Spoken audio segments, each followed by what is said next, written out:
짤때드렁 찐따들의 수다 심드렁 찐수다. 찐수다. 네, 안녕하세요. 저는 심드렁 찐수다에서 예디하기 찐따를 맡고 있는 라이더입니다. 안녕하세요. 저는 찐따 북주족입니다. 네, 이번 녹음부터는 조금 살짝 내용을 틀어서 조금 다르게 진행을 해보려고 좀 휴식 기간을 잡았습니다. 저희 어떤 식으로 좀 바뀔까요? 예전에는 지금 저희가 1화부터 이렇게 쭉 한 8화, 7화까지는 어떤 한 지역을 정해가지고 그 지역에 뭐 볼거리, 놀거리, 먹을거리 해서 특산품이나 아니면 축제나 아니면 대표 관광지 같은 거를 좀 소개해드리고, 그리고 그것과 연결해서 폭주종님과 제가 하나씩 좀 주제를 뽑아가지고 각자의 픽 이야기를 좀 자세하게 설명을 드렸는데요. 이게 좀 들으신 분들은 알겠지만 또 이게 폭주종님이 안락의자 인류학자 전 인류학자도 아니고 안락의자도 아닙니다. 아시기도 하고, 그리고 저희가 이제 막 뭔가 직업적으로 이거를 가져서 막 여기저기를 돌아다니면서 정말 가본 사람만 말할 수 있고 가본 사람만 소개할 수 있는 그런 숨은 재미들, 그런 거를 소개하기가 조금 한계가 있다고 저희가 좀 느껴서 맞습니다. 저희가 좀 잘할 수 있는 거, 저희가 또 이렇게 책 읽고 남들은 누가 이런 거 알지? 누가 이런 거 읽어? 이런 것들 좀 이렇게 읽는 특징이 있지 않습니까? 그래서 그런 걸 좀 살려서 저희가 좀 잘할 수 있는 이야기로 접근을 해보자 하는 마음에 방향을 좀 바꿔서 녹음을 진행하게 됐습니다.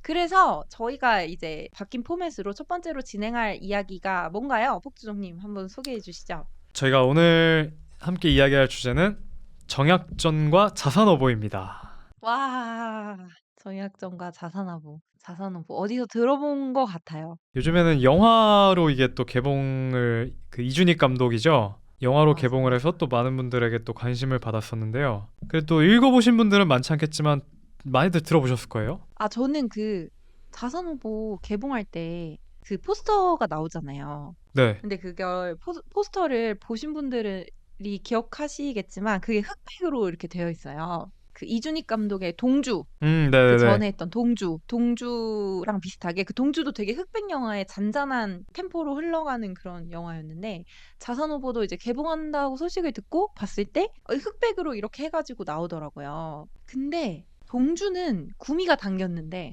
자산후보는 별로 이렇게 뭔가, 안 당기셨나요? 네, 그러더라고요. 근데 제가 그 이유가 뭔지를 조금 생각해 봤는데, 네. 아무래도 이 주제 영화의 제목이 되는 자산오보와 그 내용에 대해서 좀 배경 지식이 아예 없으니까 이게 재미있다 없다를 좀 이렇게 판단하기가 좀 어려웠었던 것 같아요. 왜냐하면 이제 동주 같은 경우는 흑백 영화여도 이 윤동주라는 시인을 저희가 이 교과 그죠. 과정과 다들 시 한 번을 읽어봤잖아요. 그 또 예디하기 찐따시지만 또 넓게 보면은 이 우리 이야기들 찐따시니까 또 윤동주 시인 또 뺄 수가 없잖아요. 그렇죠. 제가 심심할 때 한콩 타자 연습할 때도 그렇게 제가 별에는 밤을 심심할 때 타자 연습하세요? 약간 좀 집중 안 될 때 합니다. 아닌가요? 좋습니다. 이거 좀 아유, 찐스럽나요? 하실 수 있죠? 찐스럽긴 한데 하실 수 있죠? 동백꽃이랑, 네, 동백꽃이랑 그 기본으로 저장된 거. 또 뭐 있죠? 애국가도 다 있었던 것 같고 별에는 밤도 있죠. 네, 별에는 밤도 있고 김유정 소설가의 동백꽃도 있고 운수 좋은 날도 아마 있었던 아, 것 운수 같아요. 좋은 날, 맞아요, 맞아요. 근데 그걸 자기가 내가 원하는 걸 가져다가 넣을 수도 있어요. 넣어서 저장을 아, 할 수도 진짜요? 있어요. 네네. 그래서 저는 제가 좀 어... 좋아하는 단편 소설 같은 거 넣어놓고 타자 연습하신 거예요? 공부하기 싫은데 집중은 해야겠고 이 책상을 떠날 수는 없는데 와... 손엔 안 잡히고, 그럴 때 그냥 이렇게 다다다다다다닥.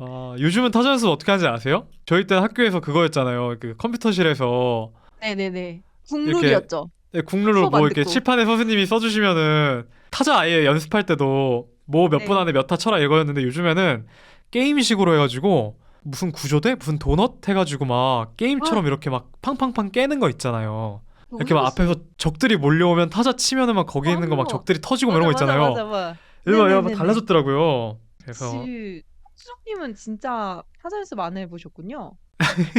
그거 저 같은 고인물도 해봤어요. 저는 안 해봤습니다. 저는 그냥 애국가로만. 다시 돌아와서 사람들이 들으면 진짜 얘네 두 고인물이 무슨 소리 하나 하겠네.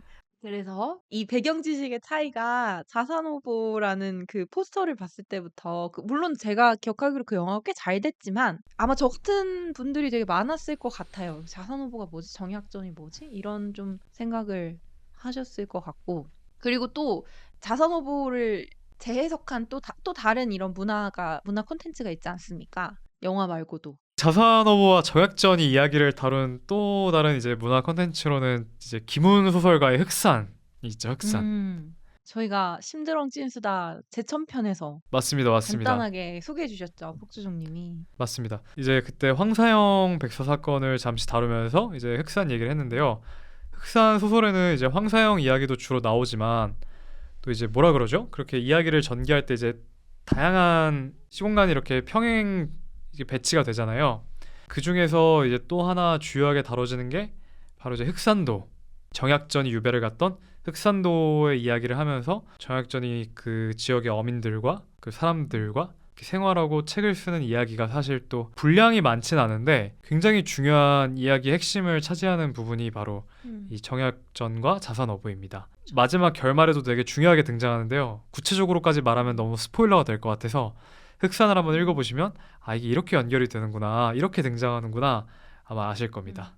이런 뭐 영화로도 있고 소설로도 있는데 그래서 정약전과 자사노보를 아주 간단하게 한 줄로 그러니까 이렇게 이 정약전의 인생사라던가 그가 쓴 자사노보라는 이 책이 되게 사람들의 주목을 많이 받고 그리고 이제 소설로도 나오고 영화로도 나왔다는 건 좀 알겠는데 그래서 자사노보가 뭐죠? 자산어부는 한마디로 하면 물고기 백과사전입니다. 물고기 아 백과사전이 물고기 대백과 정약전의 그쵸 물 물고기 대백과 해양 생물 대백과? 아 해양생물 대백과 맞습니다. 되게 저는 와 좀 저희가 이거를 다뤄보자고 얘기를 하고 그래서 자선 후보를 좀 읽어보는데 이게 대백과다 보니까 사실 그렇게 막 스토리가 있다거나 막 엄청나게 사람의 관심을 끌 만한 그런 거는 아니에요. 정말 백과사전이에요. 여러분 생각하시는 그래서 어떤 항목이 이렇게 있어서 맞아요, 맞아요. 인물과 서사가 없고 완전 항으로만 이루어져 있죠. 그래서 뭐 예를 들어서 뭐 조개 이러면은 조개의 뭐 하나의 구체적인 조개 예시를 이렇게 들어놓고 그 조개가 언제 많이 잡히고 뭐 그 조개를 잡을 때 사람들은 어떻게 하고 그 조개의 맛은 어떻고 생김새는 어떻고 막 이렇게 적혀 있어요. 그래서 처음에 좀 읽다 보니까 재미가 없더라고요. 솔직하게. 그래서 아 저도 이거를 그랬습니다. 그냥 이 책을 그냥 이렇게 읽는 것보다는 이것과 관련된 콘텐츠를 먼저 보자 해서 저 이제 말씀하신 흑산도 좀 읽어보고 그 이준익 감독의 자상어보도 봤습니다. 근데 제 생각과 다른 게 너무 많았어요. 어떤 점이요? 아, 그러니까 이게 역사적인 팩트를 다 다루고 있기 때문에 아 그럼요. 그 아니 불멸의 이순신에서 이순신 죽는 거잖아요. 그쵸 그쵸 이순신 죽고 뭐 정조임금 그죠? 죽고 뿌리 깊은 이런 나무에서 세종대왕이 한글 만드시는 거잖아요. 그거 뭐 스포일러입니까? 이게 역사적 팩트이기 때문에 스포라고 예, 할 수 예. 없지만 이게 그 뭐 기문의 흑사는 조금 더 이 천주교와 관련된 이야기, 그러니까 그 정약용이 강진으로 유배를 갔던 이야기나 아니면 정약전이 흑산도에 갔던 이야기나 아니면 그 당시에 그 한양 그 도성에서 어떻게 사람들이 이 조심스럽게 천주교와 관련돼서 작업을 했는지 뭐 이런 게 조금 더 자세하게 나오고요. 그리고 이준익 감독의 자산어보는 조금 더 그 정약전의 음. 정약전이 흑산도에 가서 어떻게 지냈는지에 대해서 나오는데 아니 저는 너무 놀랐던 게 거기에 설경구 배우가 주인공이에요. 정약전이에요. 그리고 상대라는 네. 이 정약전이 흑산도에 가서 만나서 해양 지식을 아주 풍부하게 갖고 있어서 막 정약전에게 소개도 해주고 정약전이 자선어보라는 백과사전을 쓸 때 옆에서 많이 도와줬던 그 어부 흑산도가 고향인 섬총각이죠. 섬총각. 그죠. 섬총각 상대가 이제 변요한 배우가 나오고 정약전이 머무는 유배를 할 때 그 집에 이렇게 좀 요리도 해주고 정약전을 이렇게 좀 돌봐준다 그래야 돼. 보살펴주는 그런 여인이 나와요. 그 배우가 이정은 배우예요. 네, 이렇게 좀 주요 인물들이 이렇게 나오는데 네. 근데 이제 정약전이 되게 권위의식 없고 그러니까 글 많이 배우고 똑똑한 사람이라고 하는데 이제 조금 더 뭐 아 나는 뭐 글 많이 배우고 나는 양반이야 이런 권위의식 없이 좀 더 이렇게 좀 친근한 배역으로 그런 이미지로 나오거든요. 그래서 그 이정은 배우를 되게 많이 챙겨줘요 영화상에서. 근데 음. 갑자기 그러다가 둘이 그렇게 시간이 흐르다가 갑자기 둘이 앉아 있다가 이정은 배우가 설경구 배우의 이렇게 어깨에 이렇게 기대요. 네. 그 장면이 나요. 뒷모습인데 그러고 앞모습을 보면 이정우 배우 배가 이만큼 불러 있는 거예요. 아, 그래요? 사실 저 안 봤거든요? 근데 제가 그걸 보는데 너무 멘붕해 가지고 어. 어? 어? 이래 가지고 뭐야? 이러면서 찾아보니까 이게 소설 흑산에도 비슷한 내용이 있고 그리고 역사적 팩트로 이 정약전이 흑산도에서 유배 생활을 하는 동안 거기에서 첩을 뒀대요. 아, 역사적 팩트예요?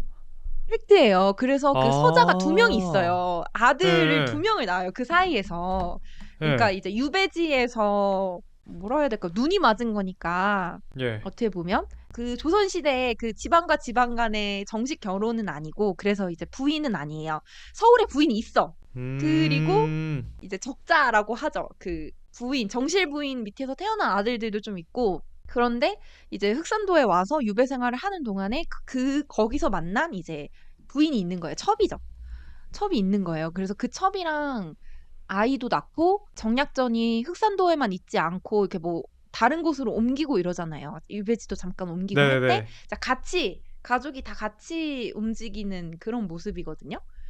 근데 이게 좀 음. 되게 뭐랄까 저는 되게 쓸데없이 좀 충격을 받은 게 머리로는 네. 좀 이해가 되는 게 사실 네. 정약전이라는 사람이 저희가 이제 이따가 조금 더 자세히 얘기하겠지만 유배 생활만 몇십 년을 했잖아요. 20년 그죠, 그죠, 넘게잖아요. 그죠. 20년 넘게니까 훈련하지도 못하고 평생을 이제 흑산도에 갇혀서 살았으니까 그래 뭐 새로운 사랑이 올 수도 있지 라고 생각하는 저의 한쪽 마음과 그리고 다른 한쪽으로는 그리고 또 이제 또 이성적인 마음으로는 그래 20년이면 새로운 사랑이 올 수도 있지. 그리고 집에서 책만 읽고 그때 그 양반가로 자라면서 실생활 이런 거를 하나도 못했을 거 아니에요. 요리는 뭐 만들어 먹었겠어. 그죠, 그죠. 뭐 해봤자 진짜 조금밖에 안 하고 그 외로운 마음을 이제 기댈 때도 필요하고 이러면서 이제 사랑이 싹텄겠구나. 뭐 이런 생각이 들면서도 와 다른 한쪽으로는 유배 보내놓으니까 이씨 거기서 또 그래? 왕이세요? 왕이세요? 저거 저거 저 나쁜 남자 유배 보내놓으니까 저기 사랑하라고 있네. 이거 왕이세요? 이 새끼가 이씨 야 유배 보내놓으니까 막 그렇게 힘들다고 막 이것저것 막 아. 그렇게 막 편지도 남기고 막 이래놓고서는 거기서 이씨 눈이 맞아? 막 이런 좀 생각 들고 그리고 이제 제 머릿속에 이미지가 좀 있었던 것 같아요. 음. 그러니까 음. 그런 이 백과사전 저희가 이걸 준비하면서도 그렇고 이 네. 정약용과 그 형제들 그러니까 정약전이 정약용의 형이잖아요. 그러니까 이 정약용 집안이 가지는 의미도 있고 사실 되게 지금까지도 이름이 널리 알려진 엘리트 집안이고 이러다 보니까 제가 좀 저도 모르게 가지고 있었던 환상이나 이미지 같은 게 음. 있었는데 그게 이제 첩을 두고 그런 거랑은 좀 그러니까 약간 되게 좀 와장창 약간 이런 느낌이고. 고상한 선비 이미지를 약간 처음에는 예, 네네네네네. 생각하셨는데 이제 너무나 잡박한 삶의 모습을 현실적이고 보여주니 아, 너도 생활인이었구나. 적나라하고. 네네네. 너도 근데 저는 인간이었구나. 이제 나중에 그 자서전 보면서 그 상대와 막 그 뒤로 갈수록 이게 좀 진지한 얘기가 예, 나오는데 예. 그 둘이 눈 맞은 거에 정신을 못 차려가지고 좀 집중력이 좀 흐려졌던 그렇습니다. 그래서 재밌어요. 생각보다 동주를 생각하고 보시면 아예 느낌이 다를 것 같아요. 그러니까 동주는 약간 진짜 예. 좀 무겁죠. 무겁고 그죠? 좀 진중한 그런 느낌도 있는데 이 자선어부 같은 경우는 그렇다기보단 조금 해학적이고 웃음이 많이 음. 지어지는 그런 부분도 있어서 그래 뭐 걔네도 선비였지만 사람이니까 인간적이다 그런 생각을 하면서 이 자산호보에 대해서 조금 입문하시기에 굉장히 좋은 그게 아닌가 좋은 싶습니다. 소스다. 제가 네, 제가 지금 자산호보 얘기를 영화 얘기를 15분을 했는데 네. 그래서 이제 이거는 이제 입문이고요. 그래서 저를 이렇게 열받게 했던 정약전의 삶 그리고 그가 썼던 해양 생물 백과사전 자산오보에 대해서 조금 더 알아볼 텐데요. 네, 일단은 이 책이 이름 논란이 있습니다. 맞습니다. 사실 영화 제목도 자산오보고 이 이름이 조금 유명한 것 같긴 한데 보니까 이제 현산오보 이렇게도 좀 부르더라고요. 이런 이름 논란 저도 이름이 그러니까 당연히 저희는 자선어부로 알고 있었잖아요. 저도 이제 읽기 전까지도 정약전 자선어부지 이렇게 알고 있었는데 저희가 이제 자료를 조사하면서 이제 자선어부에 대한 책들이 여러 가지가 있는데 그 중에 이제 또 널리 읽히는 책 중에 하나가 이제 5권이 한 시리즈로 있는 좀 분량이 많은데 그 책 제목이 현산어보를 찾아서인 거예요. 현산어보가 뭐냐? 저희 현산어보 너무 또 생소하잖아요. 맞아요. 그러니까 이제 사실은 이제 자산어보가 이제 자산 흑산도에서 이 물고기에 대해 쓴 책인데 이제 이 흑산 자산이 아니라 흑산 현산으로 읽어야 된다라는 주장이 이제 있더라고요. 근데 이 주장이 이제 옛날부터 이제 이런 한문학 하시는 분들 또 고전학 이제 한학 하시는 분들 사이에서 있었는데 이 현산어보라는 말이 맞다. 현산어보로 그러니까 사실 어쨌든 이제 책과 글자는 동일하잖아요. 근데 이제 그거 어떻게 음을 붙여서 부르냐의 문제인데 현산어보로 부르자는 사람들은 이제 그 현자 자자 현자 모양이 검을 현자 두 개가 이렇게 쌍으로 합쳐져 있어요. 그러니까 사실은 이제 흑산이 검다는 뜻의 흑산이라면 이제 검을 현자를 두 개를 써서 똑같이 아주 검다는 의미를 강조했기 때문에 현으로 읽는 것이 맞다라고 하는데 사실은 이제 검을 현자를 두 개 붙여 쓴 글자에는 자라는 소리도 있고 현이라는 소리도 있대요. 왜냐면 이제 한자에는 의미 다양하잖아요. 그래서 잘하는 것으로 읽을 수도 있고 현이라고도 읽을 수 있는데 이제 정약전은 어떻게 읽고 의도해서 쓴 것이냐가 사실은 이제 의문인 거죠. 그러니까 자산어보도 가능하고 현산어보도 가능한데 정약전이라는 분명한 역사적으로 있는 저자의 의도가 뭐냐라는 게 이제 질문인 건데 검다는 뜻을 강조하자면은 그러면 검을 현자 현산어보구나라고 생각이 또 들기도 하면서도 자가 맞다라는 분들도 계시더라고요. 근데 이제 그분들이 몇 가지 이제 각자 이제 논지들이 있는데 흥미로웠던 것 중에 하나가 흑산이 원래는 사실은 지금도 흑산도라고 부르듯이 이제 메이저한 명칭은 흑산인데 정약전이 그럼 흑산어보라고 하지 않은 이유가 이 흑산의 어감이 싫어서 바꿨다 그러더라고요. 막 흑 이래가지고. 그죠. 검고 어두운 요런 이제 편지와 기록이 있는데 그런 면에서 이제 그죠 약간 사실은 본인이 열심히 애를 써서 책을 썼는데 좀 약간 좀 다크한 제목이면 좀 그렇잖아요. 그래서 이제 자산어보가 맞다 자로 읽자는 분들은 현산으로 해봤자 흑이나 현이나 비슷한 게 그러니까 현으로 하는 분들은 야, 흑이랑 현이 비슷하니까 현이야 라는 건데 잘하는 분들은 아니 그러면은 흑이나 현이나 또있는데 그러면은 바꿀 이유가 없다. 전 이게 재밌더라고요. 흑산을 피했다는 정약전의 의도에서 그렇기 때문에 현이라는 사람도 있고 그렇기 때문에 잘하는 사람도 있고 사실은 알 수가 없는 거죠. 예, 사실은 그래서 뭐 죽었으니까. 그죠. 근데 이제 하나 또 흥미로운 거는 정약전이 그 형제인 정약용과 사실은 교류를 많이 했잖아요. 정약용은 사실 글도 많지만 정약전은 정약용과 주고받은 편지는 많은데 사실 책이나 글이 많이 남은 게 없거든요. 자산어보 외에는. 근데 이제 정약용이 그 설문해자 그러니까 이제 한문을 푼 자전인 거죠. 그때 유명했던 설문해자를 인용하는데 정약용이 주로 인용한 설문해자 본에는 요거를 자로 읽는 게 맞다 라고 기록을 하고 있다고 해요. 이제 요런 이제 뭐랄까 주변적인 맥락들 그리고 이제 또 몇몇 고전을 많이 인용하잖아요. 이 자산어보에서 인용하는 고전들도 이 같은 한자를 읽을 때 현보다는 자라는 용례를 먼저 쓴다. 그렇기 때문에 만약 그죠 보통이면 자인데 특이하게 현으로 쓸 수도 있잖아요.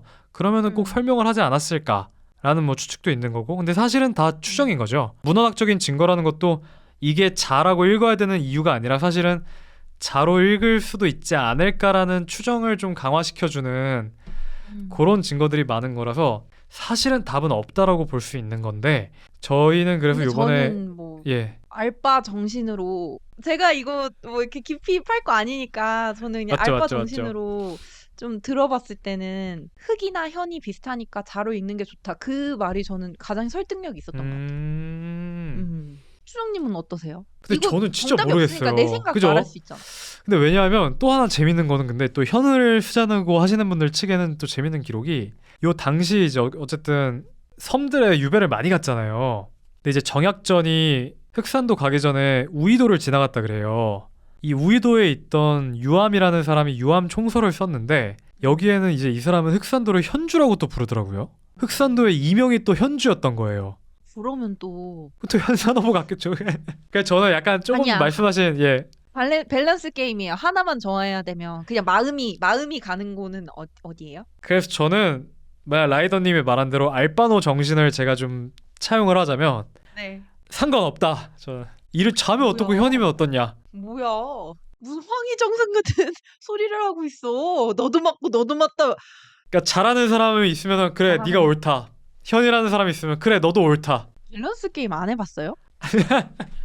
진짜 하나만 정해야 된다고. 저는 그러면 자하겠습니다.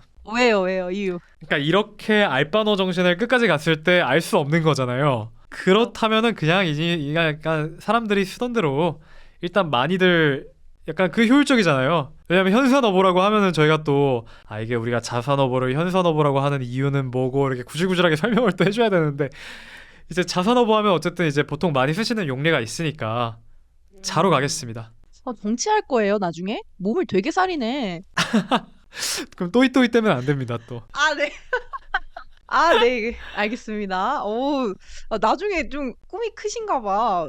아유 아닙니다. 그래서 이렇게 자산 오브와 현산 오브에 대해서 이름 논란에 대해서 간단하게 소개를 해주셨는데 저희가 어쨌든 이거를 계속 진행하면서는 이름을 좀 하나로 통일하는 게 편하니까 그죠? 진짜 자산 오브로 둘의 이제 2대 0으로 요리사 안 봤어요? 그렇죠. 봤죠. 이 어, 눈 지금 가렸습니다. 저 네, 눈 지금 가리기. 저희가 눈 가렸습니다. 네, 2대 0이 나왔기 때문에 자산 오브로 네, 자산어보로. 이렇게 한번 사실은 가보겠습니다. 자산어보가 백수저예요. 왜요? 이미 메이저하게 사용돼 있고 사람들 사이에서 많이 알려져 있고 그러니까 현산어보는 갑자기? 흑수저이기 때문에 여기까지 하겠습니다. 아, 알겠습니다. 네. 저희 개편했다고 그러면은 하더니 사람들이 헛소리만 더 하나 이러시는 거 아니에요? 아무도 안 들을 것 같으니까 괜찮을 것 같아요. 네. 그래서 그럼 이제 이 저자에 대해서 좀 간단하게 아니요. 저희 실컷 딴소리 하다가 이렇게 또 다시 돌아오잖아요. 그죠. 그 중심을 잃지 사실은 또 않고 있어. 제가 웃으면서 얘기했지만 이 자산어보와 현산어보의 이 얘기가 아직 안 관련된 끝났어? 논문과 글만 해도 엄청 많습니다. 이거를 굉장히 간략하게 또 아, 재밌게. 알잘딱깔센 그렇죠, 그렇죠, 정리하셨군요. 그렇죠, 아, 오케이, 그렇죠. 오케이, 오케이. 맞습니다. 네, 그래서 이제 그 다음으로는 저자에 대해서 조금 간단하게 얘기를 해볼 건데, 저희가 이 본격적으로 내용을 소개하기 전에 사실은 그 곁가지 지식들이라고 해야 될까요? 곁가지 내용들을 먼저 이야기를 하고 있잖아요. 뭐 자산후보를 다루고 있는 영화라든지 아니면 이 자산후보 제목에 대해서 논란이 있었다든지.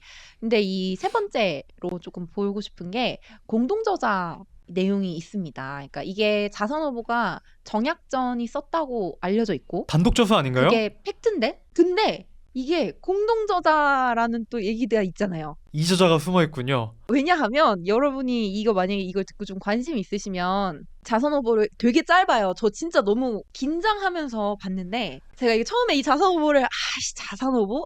얼마나 두꺼워 막 이러면서 저는 한 3권 막 이렇게 생각했거든요. 근데 사실 되게 짧아요. 되게 짧아서 그리고 백과사전 형식이다 보니까 사실 하나하나 좀 골라서 읽을 수도 있고 따라가야 되는 서사라던가 내가 따라가야 되는 줄거리 이런 게 좀 없는 편입니다. 그래서 사실 마음만 먹으면 하루 이틀에 읽을 수 있는 그런 책이에요. 근데 책을 보시면 정약전이 자기가 이거를 썼다는 서문이 있고 그리고 이제 본문으로 들어가면 설명이 이렇게 있고 그 밑에 누가 이렇게 이만큼 본문처럼 비슷한 양의 주석을 달아놨어요. 주석이라고 하기 좀 그렇고 보충 설명 같은 거를 달아놔서 여기에서는 뭐 정약전이 이렇게 설명을 했는데 추가 설명을 해준다든지 아니면은 뭐 이런 부분들은 더 살펴볼 만하다. 아니면 이렇게 얘기를 했는데 내가 확인해 보니까 A가 아니고 B라더라 이라고 하면서 이거 뭐라 그래야 될까? 설명해 주는 사람? 그런 게 좀 있습니다. 그쵸? 그리고 또 약간 문헌 지식도 보충이 되더라고요. 왜냐면 그 맞아요, 맞아요, 당시에 맞아요. 유통되던 이 박물학 서적들이 있잖아요. 중국에서 온 것도 있고 아니면 조선에 돌던 것들도 있고 여기에서는 이렇게 말하더라. 이런 식의 어떤 보충도 있고 그런 내용이 뒤에 좀 붙어 있죠. 그래서 정체 이 설명을 해준 사람은 도대체 누굴까? 그게 또 이 자산오브와 관련해서 되게 핫한 벌이었는데 요새는 조금 이렇게 잡힌 사람이 있잖아요. 그죠? 네, 누구죠? 바로 이청 씨입니다. 이청 씨, 네, 이청 씨. 이청 씨 영화에도 나옵니다. 직접 흑산도에 오나요? 네, 그 자산어부에서 그러니까 이청이라는 사람이 정약용이 강진에 유배되어 있을 때 그 밑에 슬하에 있던 제자예요. 근데 제자인데 좀 수제자 느낌. 그러니까 정약전과 정약용은 형제고 그 둘이 다 이제 전라도 지역 한 명은 강진, 한 명은 흑산도에 유배를 동시에 보내줬는데 강진에 있을 때 그 밑에 있던 제자 중에 하나입니다. 그래서 둘이 이제 동시에 유배를 갔는데 정약전은 사실 더 섬이어서 외져가지고 글을 안다던가 글을 배우겠다 이런 사람들은 조금 적었던 것 같고 처음에는. 근데 이제 정약용은 워낙 거기에서 이제 좀 학문 활동을 좀 활발하게 했던 것 같아요. 책도 쓰고 제자도 가르치고. 근데 그 중에서 하나가 이청입니다. 음. 그래서 이 정약전과 이청이 단독, 그러니까 정약전의 자산어보긴 한데 이청이 되게 큰 지분을 차지하고 있다. 요 정도로 조금 지금은 정리되어 있는 것 같아요. 그쵸? 맞아요. 그래서 사실 전 음. 그 보면서 찾아보면서 재밌던 게 그러니까 이전까지 분들도 이청이라는 사람을 정확하게 밝히진 않더라도 누군가 이제 함께 썼을 거란 걸 추정을 했다 음. 그러더라고요. 음. 왜냐하면 여기에 이제 원문에 10번 넘게 반복적으로 등장하는 게 이제 원편결, 그러니까 원래 편집 보내는 결하여서 음. 근보지 이제 다시 지금 보충한다, 더한다 라는 음. 표현이 있다고 해요. 그러면서 이제 청안이란 표현이 등장하는데 이 청이 누구냐가 이제 좀 의문이었던 건데 이제 이청이라는 사람이 명확하게 있다면은 명확하게 밝혀졌기 때문에 이 정약전의 원문에 빠져있던 거를 이청이 문헌을 보충했다거나 이런 식으로 이제 어떻게 보면 작업을 했겠구나라는 생각이 들면서 이제 사실 자선어보에 인용된 책이 되게 많잖아요. 조선과 중국의 문헌들이. 이제 그걸 다 들고 갈 순 없었을 텐데 외웠던 건가 싶은 생각을 할 수도 있지만 사실은 외웠다는 것보다는 협조자가 있다고 생각하면은 보다 깔끔하게 이해가 되는 것 같더라고요. 그렇습니다. 그래서 저희가 이제 정약전과 이청이 이렇게 있는데 정약전의 뭐 생애라고 해야 될까요? 이게 저만 그럴지 모르겠는데 항상 그 미지의 존재인 것 같아요. 그러니까 이름도 많이 들어봤고 사실 이전에 저희가 그 제천편 할 때도 이 정약전 얘기도 간단히 나왔었고 뭐 정약용의 형이라던가 뭐요 정도는 알 수 있는데 이 정약전이라는 인물이 사실 역사 한국을 빛낸 100명의 위인들에 들어가진 않잖아요. 그죠? 그러다 보니까 약간 그러다 정혜경은 보니까 들어가나요? 안 들어가요. 근데 이제 정조가 아, 워낙 인기가 많았잖아요. 그죠, 그죠, 네, 그죠. 정조가 사랑받는 임금이다 보니까 그 주변에 있는 인물로 정약용은 그래도 교과서에 많이 등장도 하고 많이 정약용이 나오죠, 쓴 정혜경은. 시라던가 네, 그죠. 아니면 뭐 목민심서 막 이런 식으로 해서 한 번쯤은 이름을 들어보셨을 것 같은데 정약전은 좀 모호해서 좀 간단하게 설명을 해주신다면 정약전은 어떤 사람인가요? 정약전에 대해 제일 잘 알려진 설명은 정약용의 형제라는 겁니다. 그 이제 그렇군요. 형제 형제가 아, 워낙 이제 또 정약용이 행적이 잘 알려져 있고 음, 또 굵직굵직한 업적을 또 이게 기록이나 글들을 남겼다 보니까 정약용의 형제로 이야기가 많이 되는데요. 사실 근데 정약용이 어떤 사적 기록에서는 이 형님이 나보다 맞아, 천재적이다라고 얘기하는 기록도 맞아. 있다고 해요. 정조도 정약전은 그렇게 말했다잖아요. 정조까지요. 너보다 너 둘째 형의 솜씨가 더 뛰어나다 이런 식으로. 어 어. 영화에 나왔나요? 아니요, 그 책에 나옵니다. 아 그러니까 정약용이 예, 그 결국은 이제 형이 유배에서 못 풀려났잖아요. 평생 거기서 그죠, 그죠, 살다가 그죠, 죽었잖아요. 그죠, 그죠, 그래서 그죠. 좀 그 아쉬움이라던가 그 형이 조금 더 이렇게 펼치지 못한 거에 대한 아쉬움을 얘기하면서 음, 임금이 이렇게 가로치고 정조 이렇게 써 있었어요. 그래서 임금이 형의 음, 솜씨가 더 낫다 이렇게 칭찬했는데 뭔가 그 뜻을 많이 펼치지 못한 것 같아 아쉽다 이런 내용이 있습니다. 맞아요. 정약전은 그래서 사실은 이제 원래 어린 시절에 이제 아버지의 관직기를 따라서 이제 한양으로 음. 왔다고 해요. 이제 한양으로 와서 권철신, 그러니까 이제 남인의 주요한 이 권씨 안동 권씨가의 인물이었죠. 그러니까 성호 이익으로부터 이어지는 사실은 정통 남인 계열에서 이제 서양 학문과 서학에 조금 더 개방적인 이런 흐름에 이제 스트림에 있었다. 그래서 음. 사실은 26살에 진사가 되었어요. 그리고 또 7년 뒤에 병과 급제도 했어요. 병과급제도 했어요? 그렇죠. 그런데 문제가 뭐냐면 답안지에 서양의 학설을 취했다라는 게 이슈가 좀 됐어요. 왜냐면 사실 음. 시험 답안지를 왕부터 신하들이 다 회람을 하잖아요. 그렇죠. 논술이니까 그렇죠, 또. 그렇죠. 야, 쟨 참 보면서 이제 쟨 참 대단하다. 뭐 저런 놈들이나 이런 식으로 얘기도 하고 하겠죠. 그런데 그 중에 이제 정약전에 이제 답안지 중에 서양의 학설을 취하지 않았냐라는 비판이 많이 일어나서 이슈가 된 거예요, 음. 조정에서. 음. 그래서 정조는 변호를 했는데 결국 요 문제 때문에 1799년에 파면이 되어서 관직에 복귀하지를 아. 못합니다. 그리고 이제 정조가 아. 죽고 그리고 1801년이 순조 1년이거든요. 1801년. 네. 그때가 이제 44살이었는데 그때 이제 카톨릭 천주교 서학에 대한 굉장히 어떤 박해와 탄압이 불어일면서 이제 매부였던 이승훈이 참수당하고 이승훈. 그리고 스승이었던 권철 씨는 옥사당하고 어. 그리고 정약종 요 형제들 중에 제일 어떻게 보면은 가장 강골 굳건하게 배교하지 않았던 인물로 알려진 정약종은 또 죽고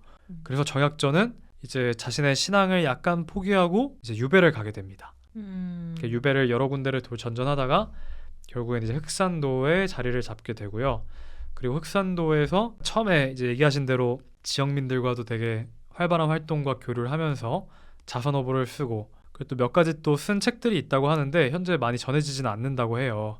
보통 오히려 더 많이 남아있는 기록은 정약용과 편지를 주고받으면서 정약용을 도와줬던 기록들 그리고 거기에서 드러나는 이 정약전의 다양한 해박한 지식들 이런 것들이 많이 알려져 있고요. 그래서 흑산도에서 사실은 동생을 직접 만나지 못하고 그리고 또 다시 뭐 한양이나 다른 곳으로 가지는 못하고 50대 후반의 나이에 흑산도에서 죽음을 맞이하는 사실은 개인사 쪽으로 보면은 굉장히 풍파가 비극적인 많네요.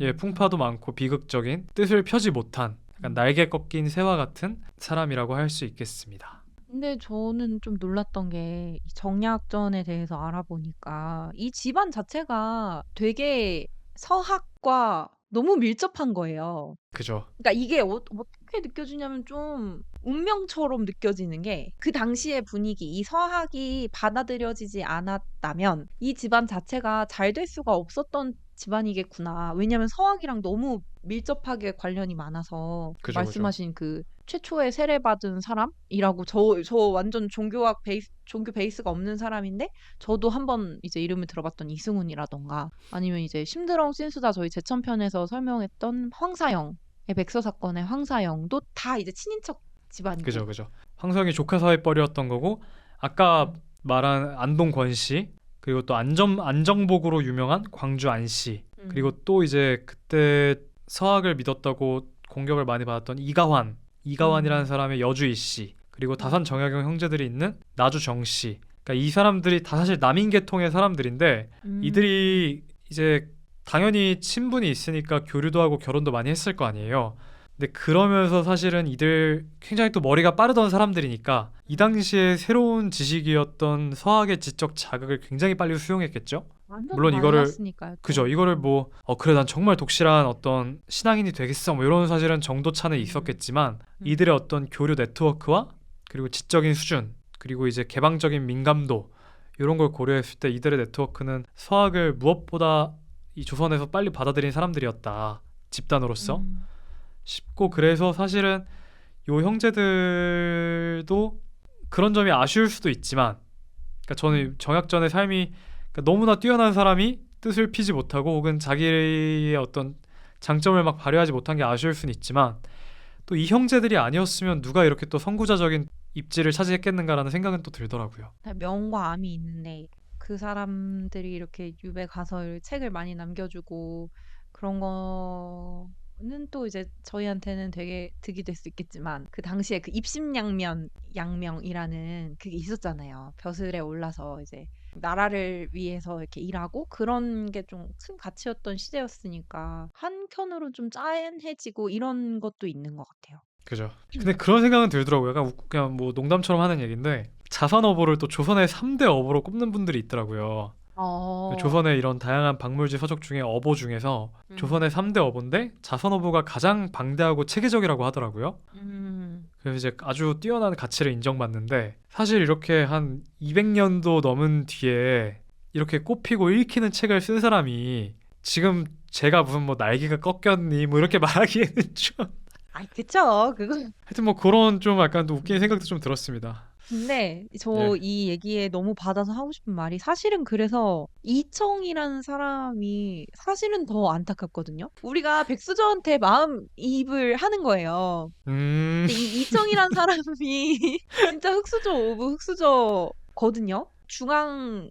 관직으로 나가지 못한 그런 인물인데 사실 이 이청이라는 사람이 저희가 말했지만 이 어떻게 보면은 공동 저자급으로 말할 수 있을 정도로 그죠, 그죠. 본문의 설명에 대한 보충을 하고 뭐 여러 문헌의 대해서의 지식을 소개하고 이랬는데 이 이청이란 사람이 더 안타깝죠. 그러니까 사실 알려진 사실이 거의 없고 그리고 음. 포인트는 정약용은 유배해서 해배되잖아요. 네네네. 다시 이제 간단 말이에요. 서울로, 한양으로. 네. 근데 그 뒤로 이 이청에 대한 기록이 거의 없어요. 없다고 해요. 네. 어. 네. 그러니까 이 강진에 있었을 때는 되게 옆에 붙어서 수제자처럼 그렇게 네네. 학문을 열심히 배우고 그 밑에서 수하로 문화생이었는데 해배되고 나서는 사실 교류라던가 이런 게 거의 없고 그런 내용이 어. 있어요. 이 이청의 친구가 이제 그 네. 길을 가다가 마주쳐서 그 네. 마주친 내용을 네. 간단하게 적어 놓은 기록이 있거든요. 그 기록에 보면은 친구가 이제 이청한테 좀 꾸짖으면서 아니 네. 선생님이 그러니까 정약용이 썼던 책이나 글 같은 게 정리가 안 되고 되게 이렇게 산발돼서 남아 있는데 네네네. 자네가 그런 거를 맡아서 좀 정리를 해야지 왜 그런 작업을 소홀히 하느냐 이런 좀 네. 꾸짖음 같은 것도 있고 그런 걸 보면 이 정약용이 해배되고 나서 이청이 막 전처럼 막 붙어서 같이 하진 않았던 것 같고요. 나이가 70이 되도록 과거에 급제를 못했다고 합니다. 그러니까 계속 납득하는 거예요. 과거 시험을 음. 보는데. 그래서 그 친구가 되게 한탄하면서 음. 쓴 글이 그 글방 시절부터 그 공부를 네. 할 때부터 선배들이 네 재주를 높게 하고 네. 나도 너 같은 재주면 당연히 과거에 급제할 거라고 생각을 했는데 근데 머리가 하얗게 다 새도록 진사에 합격을 못하는구나 이라고 하면서 이 친구인 이상적이라는 사람이 네. 안타까워한 내용이 있습니다. 그리고 음. 마지막은 우물에 빠져서 죽었다고. 그 똑같은 이상적이라는 사람의 기록에 따르면 이게 음. 실수인지 아니면은 정말 너무 비관해서 스스로 몸을 던진 음. 건지는 알 수 없지만 그죠. 사고일 수도 있지만.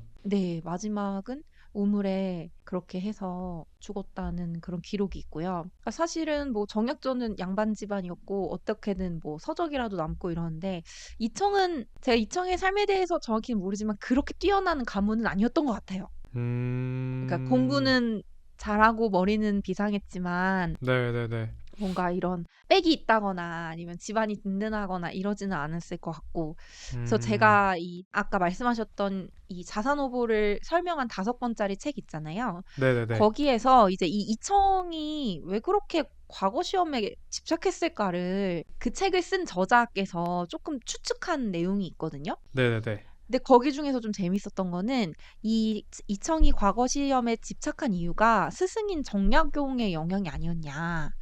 있더라고요. 근데 음. 정약용이 과거 시험이 잘못됐다 이런 거를 비판을 되게 많이 하면서도 사람이라면 공부를 하는 선비라면 입신양명의 뜻을 둬야 된다. 이런 걸 굉장히 여러 번 강조했다는 기록이 있거든요. 그러니까 실제로 그 자식들한테 남긴 편지 같은 거 있잖아요. 네네네. 그런 거를 보더라도 이 공부하고 벼슬에 대한 이런 좀 꾸준한 잔소리 같은 게 좀 나오더라고요. 그러니까 예를 음. 들어서 그 편지 중에 막 그런 게 있어요. 아들들이 공부 제대로 안 한다. 이런 거를 얘기를 하면서 왜 너네 스스로 포기하냐. 너네 영원히 패족이 될 거냐. 아버지가 음. 유배를 갔으니까 사실 이렇게 벼슬길이 막힌 거잖아요. 프리패스는 그죠. 어렵죠, 아니잖아요. 어렵죠. 그래서 너네가 지금 벼슬길 막혔다 그래서 공부 이렇게 포기하고 안 할 거냐. 벼슬길 비록 못 나가더라도 공부는 계속 해야 되고 너네가 되게 지식이 많은 선비가 돼야 된다. 이런 얘기를 음. 한다던가 그리고 그런 얘기도 합니다. 패족에서 재주 있는 걸출한 선비가 많이 나오는 것은 하늘이 재주 있는 사람을 패족에 태어나게 해서 그 집안의 보탬이 되려고 하는 거다. 좀 약간 압박이 됐겠네요. 정신승리 같은 네, 정신승리. 그러니까 이런 식으로 얘기도 많이 하고 그런 얘기도 합니다. 그리고 내가 자기의 시나 자기의 문장을 얘기를 하면서도 내 시나 문장을 물로 깨끗이 씻어내더라도 결국은 과거 시험을 위한 문체에서 벗어날 수가 없고 음. 그 가운데서 내가 뛰어나다고 생각하는 건 그 당시에 벼슬아치들이 주로 쓰던 그런 문장 이런 거 있잖아요. 그런 거에서 벗어날 수가 없다 이런 얘기를 좀 꾸준히 하면서 어쨌든 공부해라. 그리고 뛰어난 글이란 과거 시험과 잘 부합하는 그런 글이다라는 좀 내용을 많이 얘기를 했었어서 이 사람도 추측이지만 자산어보 설명서를 쓴 분도 추측이지만 정약용의 영향이 아닐까 이런 얘기도 좀 음. 많이 했었고요. 그리고 그런 걸 좀 다 떠나서라도 과거 시험 그렇게 떨어지면 힘들었을 것 같아요. 그니까요. 아니 지금 음. 요즘도 뭐 이렇게 여러 시험들에 두 번, 세 번 떨어지는 것도 사실은 되게 심리적으로 많이 힘들잖아요. 그렇게 하고 나서 된 분들도 그 시절을 기억하기 싫다고 하는데 음. 머리가 휘어질 때까지 했다고 생각하니까 또 가늠하기 어렵네요. 그리고 막 이런 게 조금 이해가 되는 게 저희도 어쨌든 대학원 생활 이런 거 하면서 스승님한테 인정받기 이런 거 있잖아요. 이런 게 하나의 약간 퀘스트 같은 거잖아요. 뭔가 누구 밑에서 공부를 배우고 하다 보면 흑백 요리사 얘기 되게 많이 나오지만 흑백 요리사에도 아, 눈이 스승님께 촉촉해지셔요. 인정받는 아, 막 공감이 막 감정이 되는 거예요. 그런 게 좀 아, 되게 하나의 큰 인생의 과제였을 텐데 그걸 사실 내 실력으로는 어느 정도로 좀 인정을 받았을 것 같고 이건 저의 상상이지만 왜냐면 이제 곁에 두고 수제자식으로 계속 작업 같이 하고 자산 후보 그 보충한 것도 뭐 실력 있고 믿고 정약용이 맡긴 거죠. 밀어주니까 했겠죠. 네, 그쵸, 그죠. 했겠죠. 정약전이 야, 쟤 내가 믿을만 하다 하니까 교류했겠죠. 음, 그죠. 그쵸. 그래서 했을 텐데, 그래서 실력이 없었던 것 같진 않고, 근데 그거를 좀 방점을 찍는 딱 하나가 과거 시험이지 않았을까, 이런 생각이 들면서 뭔가 스승의 영향에서 좀 허우적되지 않았나? 이런 게 좀 저한테는 음, 굉장히 설득력이 있었어요. 사실 이제 좀 그렇잖아요. 요새도 뭐 내가 아무리 실력이 뛰어나다 하더라도 이게 타이틀? 이런 거가 사실 무시할 수 없는 거고. 타이틀이 없다 보면 내 실력보다 조금 더 사람들이 몰라주는 경우도 있고 음. 그래서 이 이청이란 사람이 원했던 건 타이틀이 아니었을까 하면서 그래 정약전이 뭐가 슬퍼 정약전 첩두고 아들 두 명이나 낳고 살았는데 책 쓰고 지금 거기에 200년 팍 뒤까지도 꽂히셨네요. 이렇게 이청이 나 안타깝습니다. 그래서 좀 아, 이청. 책은 되게 나중에 좋지만 이제 쓴 사람들의 언젠가 이청의 재발굴의 기회가 또 있겠죠? 양반이나 뭐 누군가 글이 하시겠죠. 많이 남아 있어서 재발견이라도 되지. 양반 아니면은 어렵다고요. 아 근데 그게 나와요. 그 영화에서는 성함이 기억 안 나는데 그 이상한 변호사 우영우에서 나왔던 그 네. 남자 선배 변호사. 그 되게 잘 챙겨주는 안경 쓰신 네, 그분이 나옵니다. 이청으로 나오나요? 네. 아, 이렇게 해서 저희가 자산후보의 본격적인 내용을 다루기 전에 자산후보에 대한 이모저모를 좀 알아봤고요. 이제 다음으로는 저희가 자산후보의 내용을 좀 자세하게 살펴보도록 하겠습니다. 네, 그럼 이렇게 해서 저희 본격적으로 자산후보 내용을 좀 1시간 동안 전 이야기로 이렇게 떠들다가 1시간 가까운 시간을 자산후보의 본격적인 내용을 좀 소개하려고 하는데요. 말씀드렸다시피 이게 백과사전 방식이다 보니까 사실 내용에서 막 사람을 미치게 만드는 재미가 취향을 좀 탈 수 있다고 생각해요. 그러니까 아, 다른 근데 것들 뭐 취향이 영화나 네. 이 자선어부를 보면서 이제 와 이거 진짜 막 빨려들고 이런 분들은 사실은 비범한 취향을 지니실 분들이신 것 같아요. 우리 저 같은 감상이었네. 이 범인이 보기에는 약간 좀 어쨌든 사전이다 보니 약간 좀 예. 음. 재밌지는 않았어요. 막 이렇게 빠져들어서 읽는 그런 거는 아니고 아 이게 저는 좀 약간 예 거리를 두고 보게 되는. 맞아요. 그리고 저는 약간 산책 같은 느낌이었어요. 그러니까 음. 산책하다 보면은 그냥 생각 없이 쭉 가는데 정말 이쁜 이 풍경들이나 음. 좋은 모먼트들이 딱 오잖아요. 그러니까 맞아요, 이것도 맞아요. 그냥 그렇구나 하면서 읽다 보면 되게 재밌는 부분들이 막 톡톡 튀어나오고 약간 음. 그런 느낌 약간 무난하게 지나가다가 매력 있는 것들이 톡톡톡 튀어나오는 그런 서술이었어요. 저. 근데 막 이렇게 흠뻑 빠져서 달리기를 하는 것 같지는 아 않은. 맞아요 맞아요 그런 느낌은 그지? 아니었어요. 맞아요. 그래서 저희는 그래서 오늘 좀 내용과 관련해서는 두 가지 얘기 좀 해보려는데 먼저 이 책의 백과사전 방식을 좀 얘기를 하고 싶고요. 그러니까 정약전이라는 사람이 어떤 식으로 좀 책을 서술했고 이 굳이 이 방식을 따른 이유가 있을까? 여기에 대해서 먼저 간단하게 설명을 하고 그 다음에 저희가 인상 깊은 내용 그 저희가 발견한 반짝 모먼트들 산책 중에 발견한 반짝 모먼트를 좀 얘기를 해보려고 합니다. 아 그럼 너무 잘 먼저 살려주시네요. 아니, 비유가 좋았어요. 비유가 좋았다. 그래서 백과사전 방식을 먼저 얘기를 해볼 텐데, 왜 이런 방식 썼을까요? 왜 이런 방식을 썼을까요? 그 당시에는 소설을 되게 폐관, 잡설이라고 해서 그때 이제 18세기 이때 사실 이 문학사적으로는 소설이 막 되게 대중문화가 됐을 때였거든요. 그러니까 뭐 전기수 이런 거 나와서 책 대신 읽어준다던가 네네. 아니면 책방이 있어가지고 그 소설을 이렇게 빌리고 반납하고 그런 게 되게 일반적이던 시대였는데 사실 소설은 잡스러운 거라고 인정을 받지는 못했거든요.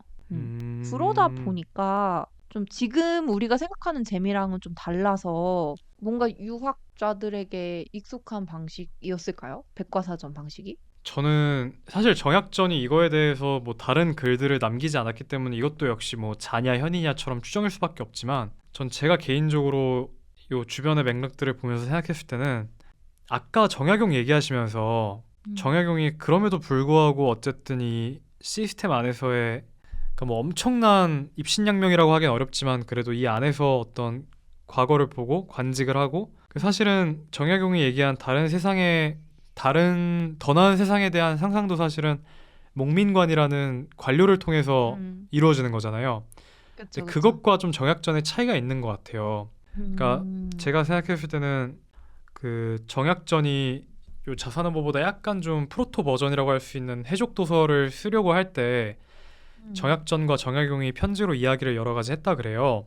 음, 근데 음, 음. 거기에서 이제 지금 저희가 보고 있는 자산어보는 사실 이제 구성이 먼저 표제어가 딱 이름이 나오고 그리고 크기, 형태 같은 어떤 물리적인 요소들부터 그리고 음. 생태나 맛, 어획법 이런 거 사람들이 활용하는 법부터 그리고 맨 음. 마지막으로는 아까 이청이 추가했다고 하는 문헌적 고증 같은 것들 그런 것들이 들어있는 형태인데 이 어떤 식으로 책을 써야 할지 얘기를 할 때 정약용은 정약전에게 추천하기를 되게 학문적 가치가 되게 유교적 가치를 중심에 두고 음. 어떻게 보면 교훈적인 이야기를 써야 되지 않겠냐고 조언을 했다고 해요. 그 편지에서. 음. 그래서 사실 그게 이런 차이가 전 드러나는 것 중에 하나가 이것도 이제 아까 잠깐 얘기했지만 이들의 남인 계통에 있는 사람들의 스승인 성호 이익이 제일 음. 유명한 책이 성호 사설이잖아요.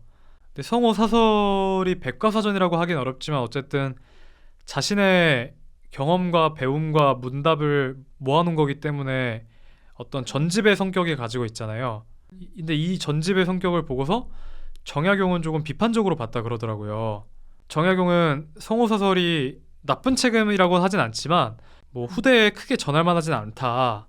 왜냐하면 옛사람들이 만든 글과 자기의 의견을 막 뒤섞어서 만들어서 좀 이렇게 올바르게 자리 잡지 않았기 때문이다라고 얘기를 했다 그래요. 근데 아. 이제 이런 식의 어떤 이 만약에 정약용과 정약전이라는 캐릭터를 제 입장에서 이렇게 대조를 시켜 본다면 음. 정약전이 당시에 많이 사실 유학자들이 쓰던 성리학적 글은 정약용이 쓴 것처럼 음. 목적의식이 뚜렷하든 혹은 과거의 어떤 성인이나 선학들의 글에 대한 명확한 주해를 다는 거든 아니면 음. 정말 교훈적인 내용을 잡고 교훈적인 가르침을 주기 위해 쓰는 식의 어떤 글쓰기였다면은 음. 이와 반대로 성우사설의 다양한 글들이 모아져서 하나의 글을 이뤘듯이 정약전도 사실은 기존의 어떤 유교적 글쓰기를 벗어나서 조금 백과사전적인 글쓰기를 해보고 싶었던 게 아닐까? 음. 약간 나름의 어떤 자신만의 새로운 도전과 시도가 아니었을까? 기존의 시대에 대한 시대의 흐름을 좀 넘어서고자 하는 도전이 아니었을까? 그런 저는 좀 상상을 해봅니다. 그 또 하나 그런 거는 여기 내용에 들어있는 것 중에 그 어민들의 경험담이 들어있잖아요. 네네네네. 그러니까 글쓰기 권력이 없는 사람들의 이야기를 이제 정약전이 이제 대신 들어가지고 정리해 썼다는 게 저는 음. 그것도 되게 아까 말한 같은 지점에서 흥미로운 것 같더라고요. 아 근데 이거하고 관련해 가지고 저도 좀 얘기하고 싶은 게 있는데 백과사전의 의미 같은 거를 좀 짚으면 좋겠는데 그거는 이제 조금 뒤에 저희가 나중에 자산호보가 그래서 무슨 의미가 있을까? 이런 거 얘기할 때 좀 더 얘기를 해 보고 정약용은 되게 뛰어난 유학자였던 것 같아요. 그 설명을 들으면서 했던 생각은 유학이라는 어떤 그런 하나의 가치관. 저희가 심드렁 찐스다에서 뭐 유학은 종교이냐 아니냐 막 이런 얘기를 한번 나눴잖아요. 그래서 그때 이제 제가 했던 게 저는 종교를 가치관이라고 생각해서 그 가치관에 맞춰서 사는 게 종교의 정의인 것 같다. 이런 얘기를 한번 저희가 나눴었는데 그런 관점에서 정약용이라는 사람은 너무나 그 유학이라는 하나의 어떤 큰 틀, 이게 학문이기도 하고 종교이기도 하고 뭔지 모르겠지만 그 당시에 어떤 그 가치관을 진짜 컨트롤 C, 컨트롤 V 해서 이렇게 내 몸에 습득한 그런 사람이었던 것 같아서 사실 그 정약전이 맨 처음에 백과사전을 만들 때는 그림을 같이 넣으려고 이제 계획을 했었잖아요. 그래서 실제로 자산어보 설명하는 그 책에서는 그림을 이렇게 같이 그리고 요즘에 나오는 자산어보에서도 이렇게 간단하게 사파가 들어가 있더라고요. 음, 근데 사실 그거는 정약전이 직접 그린 건 아니잖아요. 근데 처음에는 그리려고 했다가 이제 정약용이랑 이런 편지가 오고 가고 조율하는 과정에서 이제 그림을 안 넣는 쪽으로 결정을 했다고 이제 나오는데, 맞아요. 정약용이 글로 쓰는 게 더 나을 것 같다라고 했다고 음, 하더라고요. 근데 이게 자산어부가 원본이 그러니까 딱 진본이 전해지지가 않는다 그러더라고요. 지금 여러 맞아요, 맞아요. 사본을 대조하고 또 막 그래서 보충해서 나름 학자들이 교감본을 만들고 한다고 하더라고요. 그래서 발칙한 상상을 해보자면 어딘가 그림이 또 숨어 있는 거 아닐까요? 아, 흑산도 땅 밑 어딘가에 그렇게 그 주변 아니겠죠? 바다 다 뒤져야 되는. 또 모르죠. 아, 또 또 모르죠. 언젠가는 밝혀질지 맞아요. 모르는데. 근데 그림이, 저는 읽으면서 그림이 있었으면 훨씬 더 재밌을 거고, 음, 이 정약전이 하려고 했던 말이랑 되게 잘 맞았다고 생각하는데, 유학 그 자체인 동생의 영향을 받아가지고 이렇게 되었군요. 이 얘기도 조금 이따가 백과사전과 같이 조금 더 네. 자세하게 얘기를 좀 해보고요. 저희가 일단은 이제 내용이니까 그러면 이 노잼이라고 어떻게 좀 말할 수는 있지만 그 사이에 있는 재밌는 표현들 이런 것들 좀 한번 얘기해 전 볼까요? 노잼은 아니라고 생각합니다. 약잼. 약잼 되게 어떠세요? 약잼. 되게 성근데 제가 약잼? 이제 노잼이란 표현을 제가 약간 같이 정리해드리죠. 약잼 어떠세요? 아, 약잼. 약잼 부분잼. 부분잼. 좋습니다. 그러면 좀 재밌는 내용들, 저희가 어쨌든 이걸 소개하는 거니까 뭐 있을까요? 하나씩 얘기해 볼까요? 좋습니다. 먼저 뭐 하나 음. 하시죠. 저는 곱상어를 먼저 음, 말씀드리는데, 상어고기 드셔보셨어요? 아니요. 본 적도 없습니다. 상어고기. 그게 저는 부모님이 다 전라도 분이셔서 네. 제사상을 올릴 때 상어고기를 올려요. 아, 그럼 그래서 이거 이거 구워서 몰랐어요. 올리세요? 회로 올리세요? 구워서. 근데 이게 우리가 생각하는 그 상어는 막 이빨이 날카롭고 막 네. 그런 조스를 생각하는데 백상아리. 네. 그런 느낌은 아니고 그냥 생선인데 약간 좀 결이 되게 뚜렷한, 아, 그러니까 이게 지느러미 비늘이 큰 건가요? 부분을 아니요, 아니요. 그렇게 쫙 찢으면 약간 홍어처럼, 전 홍어는 잘 아, 안 그러니까 먹는데 가오리찜 같이 홍어처럼 이렇게. 이렇게 네, 맞아요, 결결결결. 맞아요, 맞아요. 네. 아, 이렇게 뼈가 예. 있어서 가오리처럼 이렇게 찡 하면은 올라와요. 근데 예, 저는 예. 제가 진짜 어렸을 때부터 그게 차례상, 제사상에 항상 올라갔었거든요. 아, 근데 이제 이번에 자선 후보를 보니까 그게 이제 흑산도 그 지역에서 나온 거잖아요. 근데 그죠, 저희 그죠. 부모님 고향도 영광, 고창 이래가지고 모포에서 조금 더 음, 올라간 내륙 지방이에요. 그래서 거기에 그 자선 후보의 상어 얘기가 되게 많아가지고 네.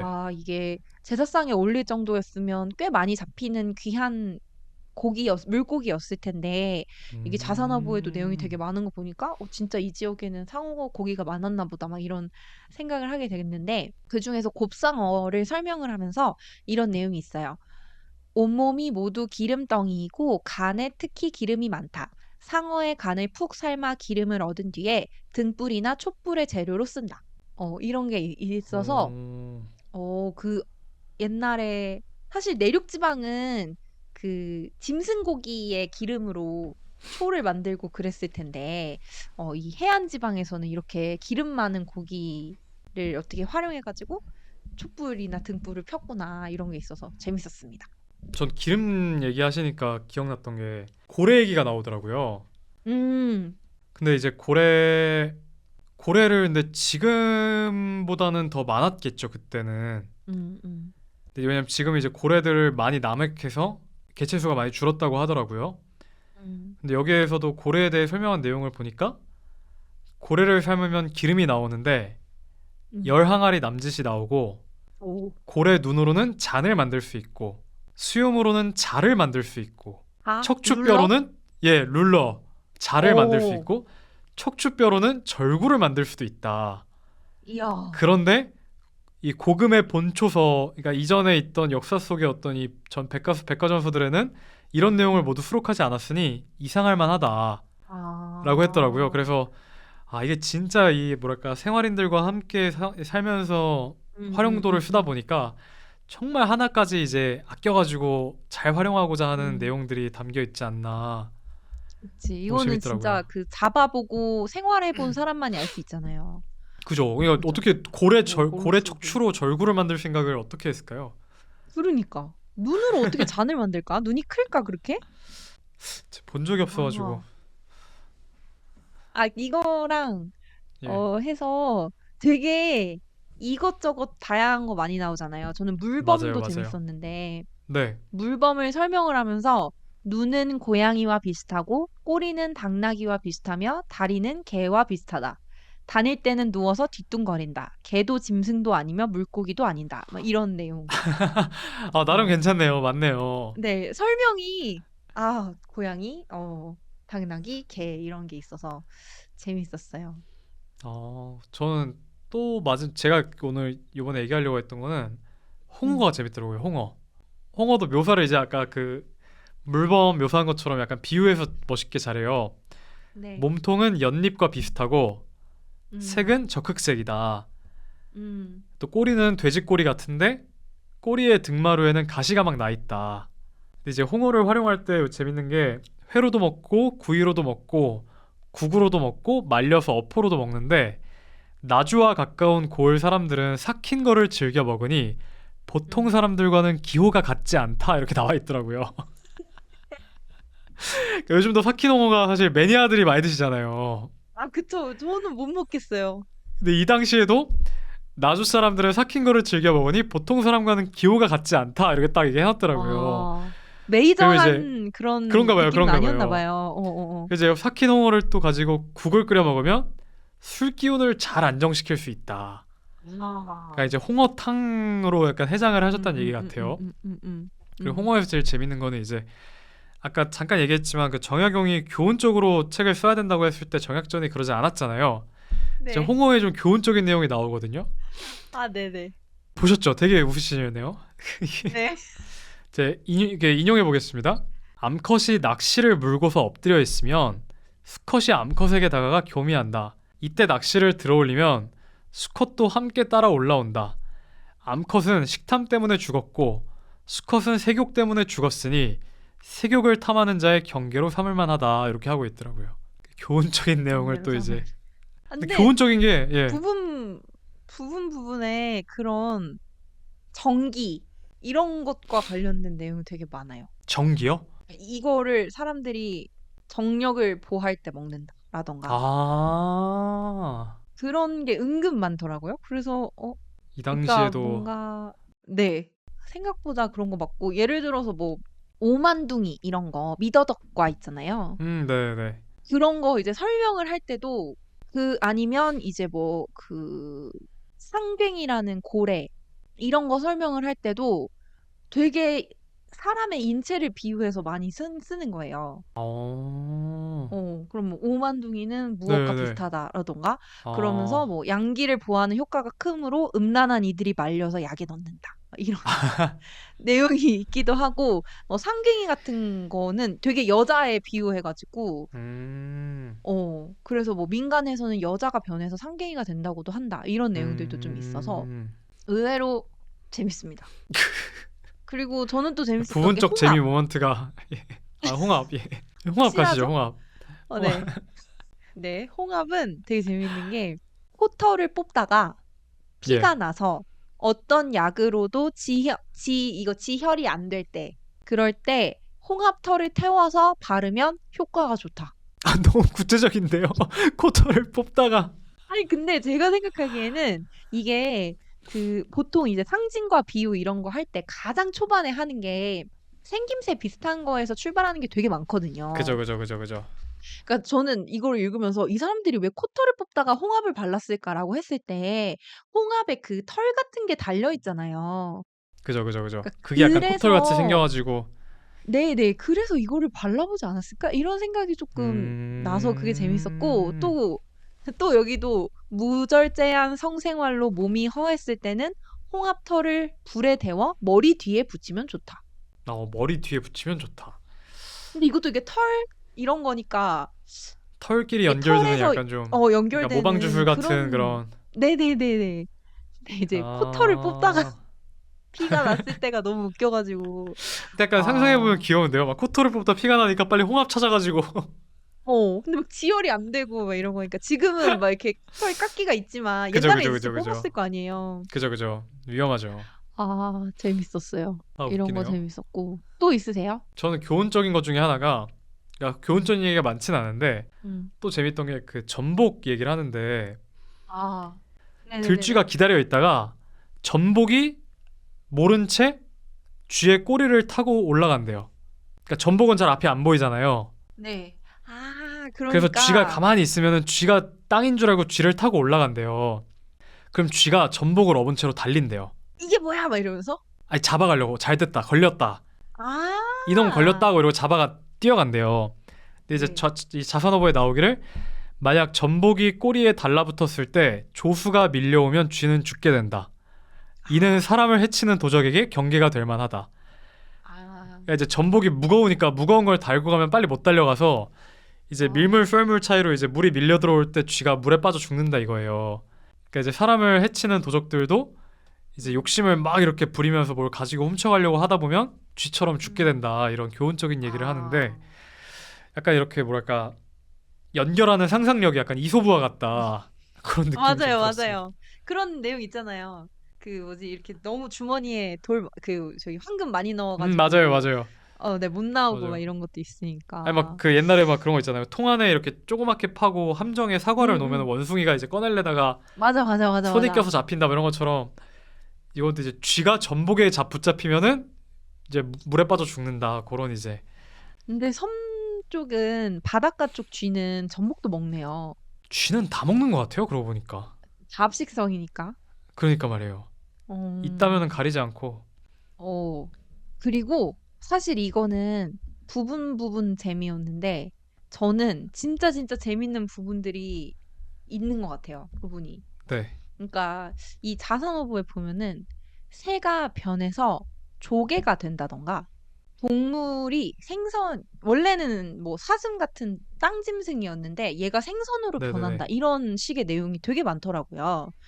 아, 그러니까 예를 들어서 낙제어, 낙지. 낙지를 설명을 할 때 되게 웃겨요. 낙지는 뱀과 교미하기 때문에 네. 잘라서 피가 나오는 놈은 버리고 먹지 않는다. 그러나 낙지는 스스로 알이 있으니 모두가 뱀이 변한 것은 아니다. 이런 식의 내용이 음, 있으니까 낙지가 원래는 뱀이었는데 네네. 낙지로 변했다. 이런 얘기도 있고요. 그리고 갑오징어. 우리 그 설명하는 갑오징어, 그 두꺼운 오징어 있잖아요. 네네. 그걸 설명하면서 9월에 차가워진 까마귀가 물에 들어가 갑오징어로 변한다. 오호. 이런 것도 있고요.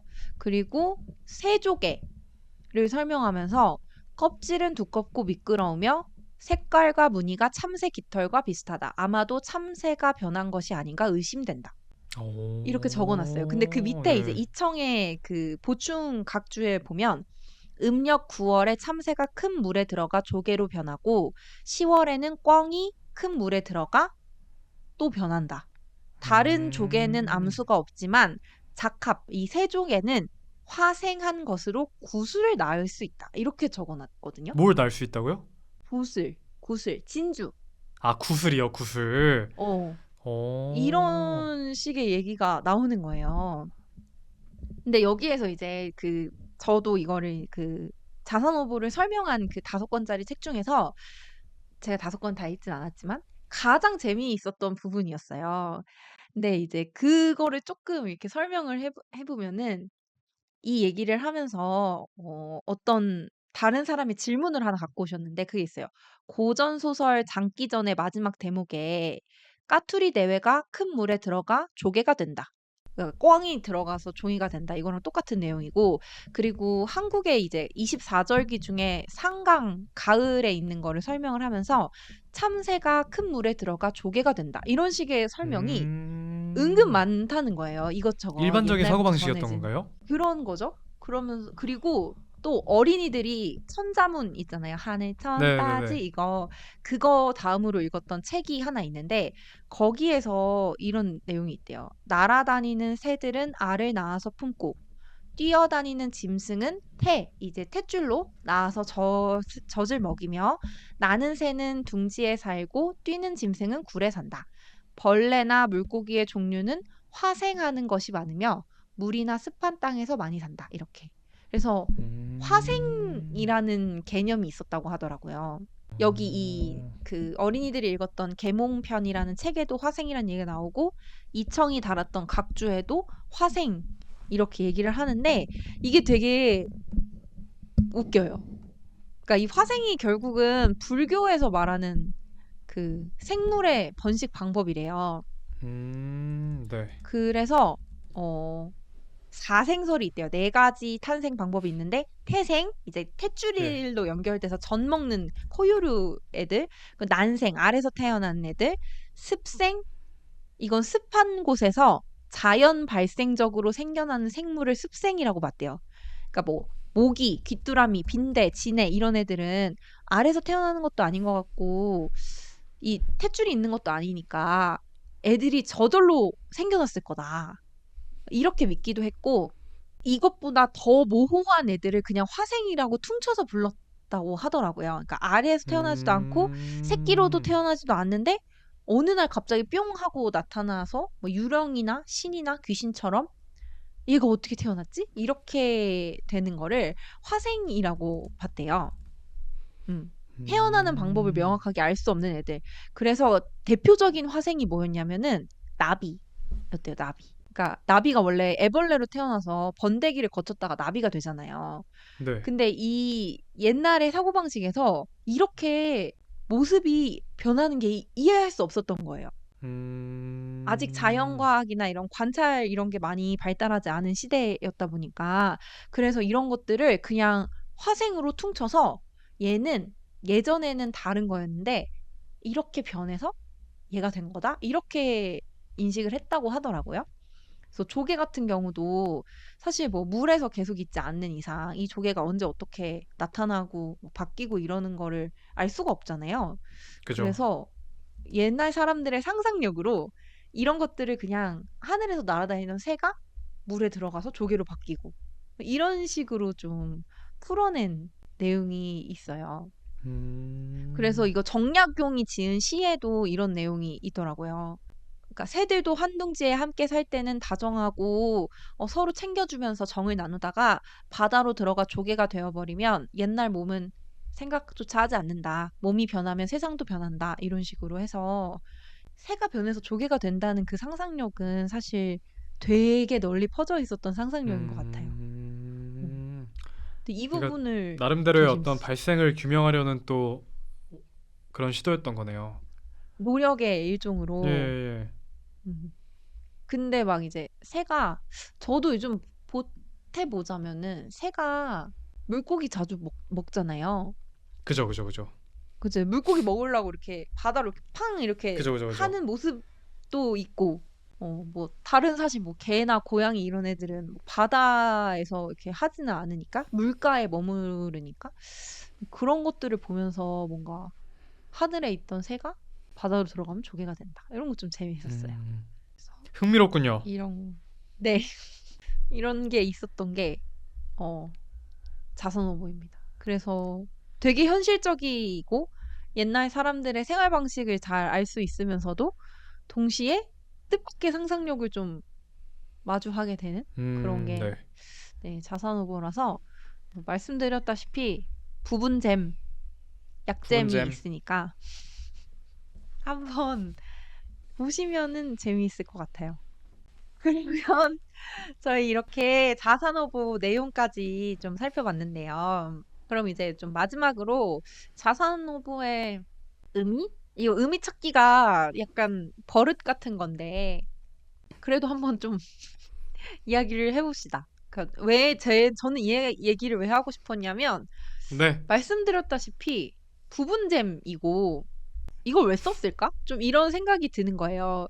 그래서 저는 이 자산오보에 어떤 의미가 있을까를 찾아보는 그죠. 게 제 스스로를 좀 납득시키고 싶은 마음도 있었고, 뭐 내용 소소하게 재미는 있는데 그러면은 이게 뭐가 좋은 거지? 이런 얘기가 좀 있었거든요. 그래서 좀 저부터 먼저 얘기를 음. 해보자면 일단 이 백과사전이라는 책 자체가 굉장히 근대적인 책이라고 합니다.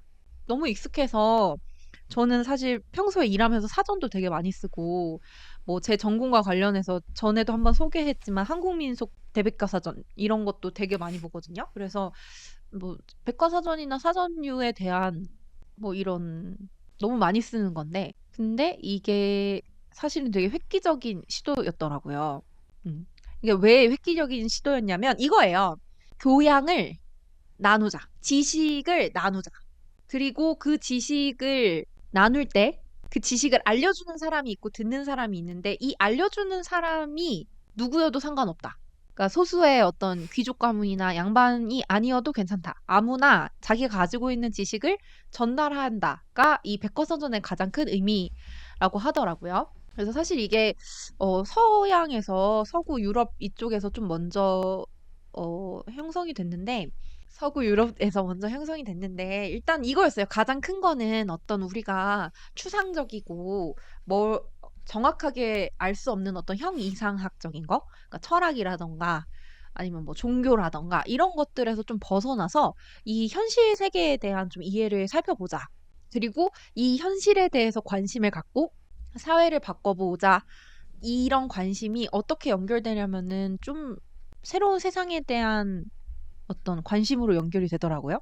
그러니까 현실을 자세히 보다 보니까 이 현실을 어떻게 바꿔볼까? 음. 그러니까 새로운 어떤 개혁 정신이 필요하다. 이렇게 좀 연결이 된다고 해요. 그래서 이런 흐름에서 사실 유럽에서 처음에 백과전서, 지금의 백과사전 그런 운동이 일어났고, 그래서 인간이 중심이 돼서 모든 것들을 합리적으로 바라볼 수 있도록 우리가 지식을 가져야 된다. 그러니까 예전에는 너무 당연하고 맹목적으로 아 이건 원래 이런 거지라고 믿어왔는데 그런 것들 다 새로 다시 보고 한 번 더 점검하고 그래서 맞는지 틀린지 체크해보자.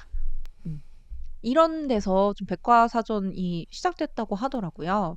그래서 일부 귀족이나 어떤 양반들, 특권층만이 이 가지고 있던 교양, 이 지식, 그러고 그 지식을 얻고 싶다는 그런 관심 같은 게 이제 상공업 기반으로 막 이렇게 자본주의 막 만들어지고 시민계층 형성되고 이러면서 지식이 상품화가 되는 거예요. 옛날에는 사실 저런 거 알아도 다 필요가 없었는데 이제는 이 지식에 대해서 내가 이 지식을 많이 갖고 있으면 내가 이 지식을 바탕으로 일을 하고 돈을 벌고 이런 거에 훨씬 더 도움이 된다. 그래서 지식 상품, 지식의 상품화 가능성 이런 게 생겼고 그러면서 어떤 진리는 획일적이고 절대적인 게 아니라 되게 다양한 모습을 가질 수 있다. 권위자들만이 가질 수 있는 게 아니라 우리 모두가 나눌 수 있다. 이런 의미에서 백과사전이라는 게 되게 자본주의랑도 엮이고 뭐 개혁 정신 이런 거랑도 많이 엮이더라고요. 근데 이게 되게 제 마음에 딱 남았었는데 제 머리를 한 대 이렇게 탕 친 것 같은 그런 게 뭐냐면 사실은 저는 이 자산후보를 읽으면서 이 지식이 별로 쓸모 있다는 생각을 안 했던 것 같아요. 왜냐하면 제 생활 패턴이라던가 제 생활 기반이 바다와 너무 멀기도 하고 사실 뭐 저는 완전 내륙 도시 지역에서 거의 나고 자랐고 뭐 1년에 한 몇 번 할머니 댁 이렇게 가는 거 말고는 되게 바다와 거의 단절된 생활을 했기 때문에 그 자산어보에 담긴 지식을 내가 알아서 쓸모가 없죠. 없다고도 생각했고 그런 걸 알아서 뭐 해? 이런 생각이 좀 있었는데 그리고 한편으로는 솔직하게 정약조는 뭐 이런 걸 썼어? 이런 생각도 솔직히 있었던 것 같아요.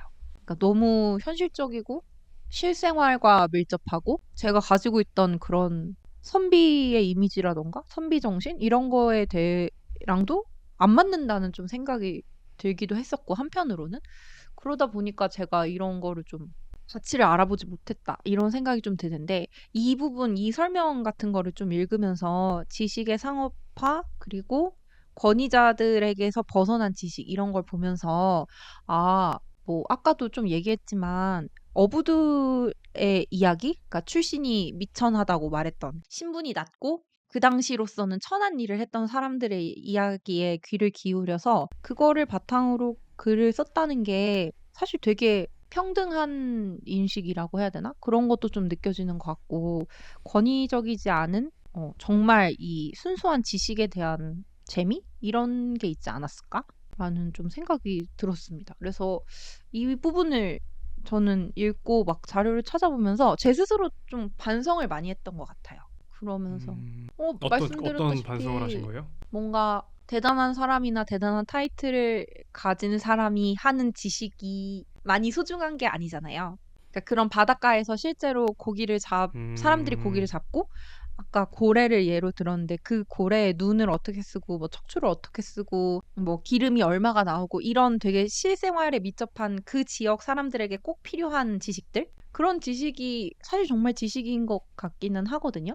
그러니까 이 고래를 뭐 사람과 빗대서 누구한테 교훈을 주고 이런 것도 필요하지만 물론 결국은 세상 살아가는데 가장 필요한 건 실생활적인 지식이니까. 근데 그런 거를 제가 좀 저랑 관련이 없다는 이유로 아니면은 너무 보잘것없다는 좀 선입견에 사로잡혀 있지 않았나? 이런 생각이 들면서 좀 반성이 되더라고요, 스스로. 음, 그래, 뭐 정약용의 음. 목민심서나 이런 거는 그렇게 가르침을 많이 가지고 있다고 하면서 이렇게 모두가 떠받들어주는 그런 건데 이런 백과사전이야말로 그 당시 사람들이나 아니면 바닷가로 이사 간 사람들이라던가 그런 사람들에게는 뭐 축이니 효니 이런 것보다 당장 먹고 살아야 되고 내가 내가 물건이 없는데 불을 켜야 그죠. 되잖아요. 그런 사람들에게 가장 필요한 어떻게 보면은 진짜 와닿는 지식이 아니었을까? 이런 생각이 좀 들어서 뭐 좀 스스로 많이 반성하게 됐던 것 같아요. 그러고 보니까 좀 더 재밌더라고요. 말씀하신 내용이랑 음. 되게 비슷하면서도 또 다른 점도 있는 것 같아요. 일단 비슷한 거는 그 정약전이 먼저 그 자선어부 음. 머리말에 짧게 밝히고 있더라고요. 머리말의 맨 마지막 문단에서 이 책을 이제 잘 발전시키면 병을 치료하거나 이롭게 쓰거나 뭐 재물을 관리하거나 그럴 때 이제 음. 사용할 만한 좋은 내용이 있다. 그 말씀하신 것처럼 진짜 어떤 쓸모 있는 지식에 대한 고민, 필요와 쓸모, 사회적인 쓸모랄까요? 좀 거창하게 말하면 그런 것에 대한 고민이 진지하게 녹아 있다는 점에서 음. 의미가 있는 것 같고 또 멋있는 것 같은 그런 생각이 들었는데 또 한편으로는 저는 근데 약간 조금 정약전이 음. 자기가 요거를 인식했는지 아닌지는 모르지만 머리말에 나와 있진 않지만 그냥 후대에 읽는 제 입장에서 조금 막 비틀어서 제 멋대로 생각을 해보면 저는 이거 보면서 음. 아까 부분 재밌다고 했는데 부분 재밌는데 끝나고 오. 보니까 조금 매력을 느꼈어요 사실. 처음에 좀 읽기 싫었거든요. 그러니까 말씀하신 것처럼 막 분량이 긴 건 아닌데 아 이거 뭐 재밌을까 이런 거였는데 읽고 나니까 되게 약간 오잉 이런 생각이 드는 거예요. 이 느낌이 어디서 오는 걸까를 생각해봤는데 일단 제일 먼저 전 흥미로웠던 게 그러니까 영어를 한국어로 어떻게 번역하는지는 제가 정확하게 모르겠지만 딕셔너리랑 사전과 엔사이클로피디아가 백과사전이 다르다. 다르잖아요. 아 그죠. 사전과 백과사전이 다르잖아요. 아까 말씀하신 그런 민족문화 대백과사전이나 백과전서파의 사전이나 아니면 자선어보도 그쵸, 그쵸. 사실은 백과잖아요. 백과사전. 근데 딕셔너리와의 차이를 보자면 딕셔너리는 맞아요. 특징이 네. 알파벳 순이잖아요. 그러니까 주어진 질서가 이미 있는 건데 백과사전은 그 질서를 분류하고. 자기가 만들잖아요. 작가가. 그죠. 그런 면에서 이것도 사실은 정약전이라는 사람 개인이 그러니까 예를 들면 아까 얘기한 것처럼 정약용 말대로 유교적인 가르침이나 아니면 교훈적인 내용을 빼고 나는 이런 걸 중심으로 하겠다. 그 책도 비슷한 종끼리 묶어서 큰 범주를 만들고 이렇게 자기 나름대로 이 분류의 지적 작업을 막 수행하잖아요. 근데 그러면서 이게 저는 야생의 사고, 레비스트로스가 음. 말한 야생의 사고에 빗댈 만한 유배지의 유배지의 사고가 사고. 있는 것 같더라고요. 유배지의 사고, 정약전이. 그러니까 뭐냐면은 물론 아시는 분들도 계시겠지만 이제 모르시는 분들을 위해 짧게 설명하자면 레비스트로스가 야생의 사고를 쓰면서 이제 흔히들 그 이전의 인류학자들은 미개하고. 야생의 사고는 비합리적이고 체계적이지 않고 음. 미개하고 구조도 없고 막 이게 산발적이고 이상하다 이렇게 예를 들면은 뭐 아까 얘기한 것처럼 코털을 있잖아요. 빼다가 피가 나서 멈추지 않을 때 비슷하게 생긴 홍합거를 해라. 이 얼마나 미개하냐 비합리적이냐 뭐 이런 식이었잖아요. 근데 레비스트로스는 그게 아니라 과학과 분류의 목적은 사실은 합리적인 실용성에 있는 게 아니라 지적 요구를 충족시키는 거다. 그래서 이 소위 말하는 원시 사회에 있는 사람들은 그 브리꼴레르, 꼴라주하는 브리꼴레르, 제주꾼들과 비슷해서 과학적으로 뭐 실험을 하는 게 아니라 그 자기 주변에 있는 거를 이용해서 체계를 만들고 구성을 만들고 구조를 만들어서 자기를 표현하는 지적 활동을 하는 거다. 라는 얘기를 하는 거죠. 그래서 예를 들어서 뭐 이제 레비스트로스가 직접 드는 예시는 딱따구리와 입을 맞춰서 치통이 치료된다라는 데 있어서는 진짜로 치통이 어떤 식의 어떤 병원 이 그 의학에서 얘기하듯이 어떤 메커니즘을 가져서 치유하는지가 중요한 게 아니라 딱따구리 주둥이랑 인간의 입을 하나로 묶어내는 지적 관심이 중요한 거다라고 얘기를 하더라고요. 또 그런 지적 시도가 야생의 사고가 우리가 흔히 얘기하는 우리가 지금 하는 소위 합리적인 사고와 다를 바가 뭐가 있냐.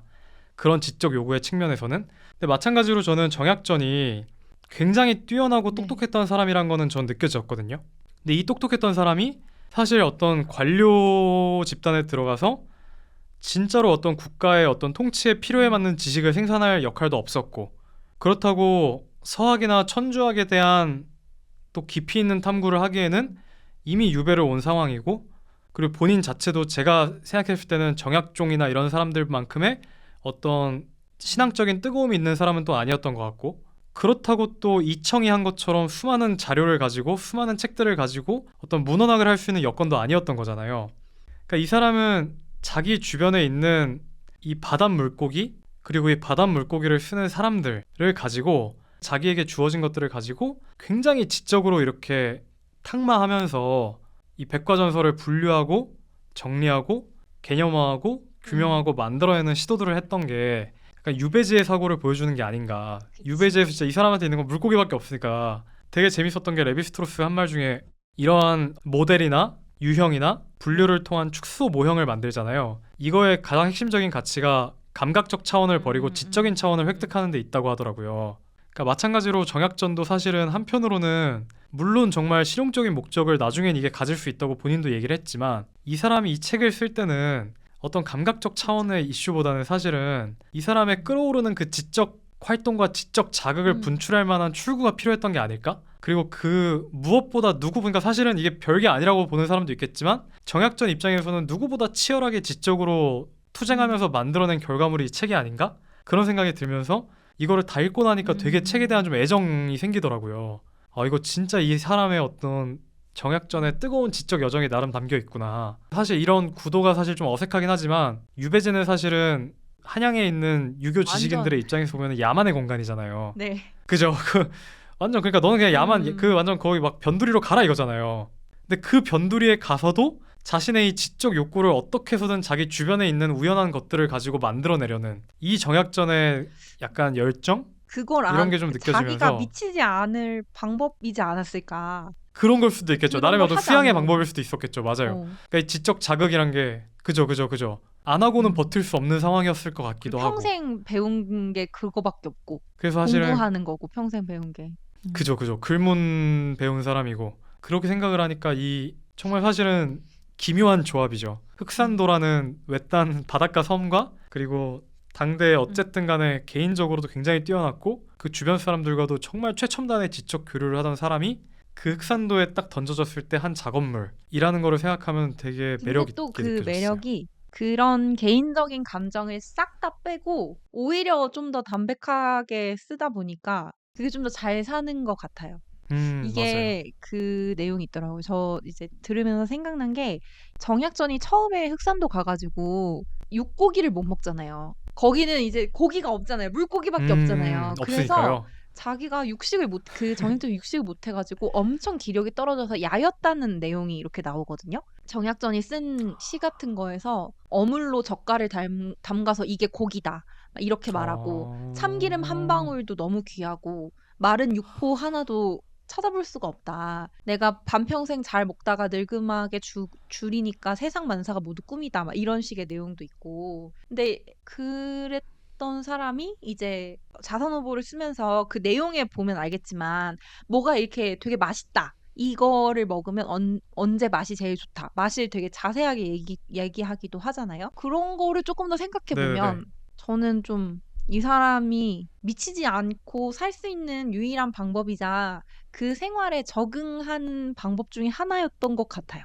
근데 그게 또 너무 정약전스러운 게 뭐 음, 모든 뭐 어떤 소설도 그렇고 흑산도 그렇고 자산호보에서도 그렇고 어쨌든 이 정약전의 삶을 얘기하면서 정약용을 항상 같이 이렇게 붙인단 말이에요. 왜냐면 비슷한 시기에 유배를 갔고 음, 사실 그 유배지가 그나마 가장 가까웠고 그죠. 그런데 사실 정약용은 유배를 가서도 자기를 잃지 않았던 것 같고 그러니까 자기를 주변 환경에 맞춘다기보다는 그냥 이 나라는 유학을 고스란히 받아들인 그 스스로의 존재를 가장 잘 표현할 수 있는 책을 썼던 것 같고 근데 정약전은 자기를 어떻게 보면 조금 바꾸거나 버리면서까지 좀 새로운 시도를 했다는 점이 조금 더 음, 대비되면서 좀 강조되는 것 같고 그러면서 만약에 이제 폭주님 생각하시기에 정약용이 흑산도에 갔으면 자선 후보가 나왔을까요? 어떻게 생각하세요? 안 나왔을 것 같아요.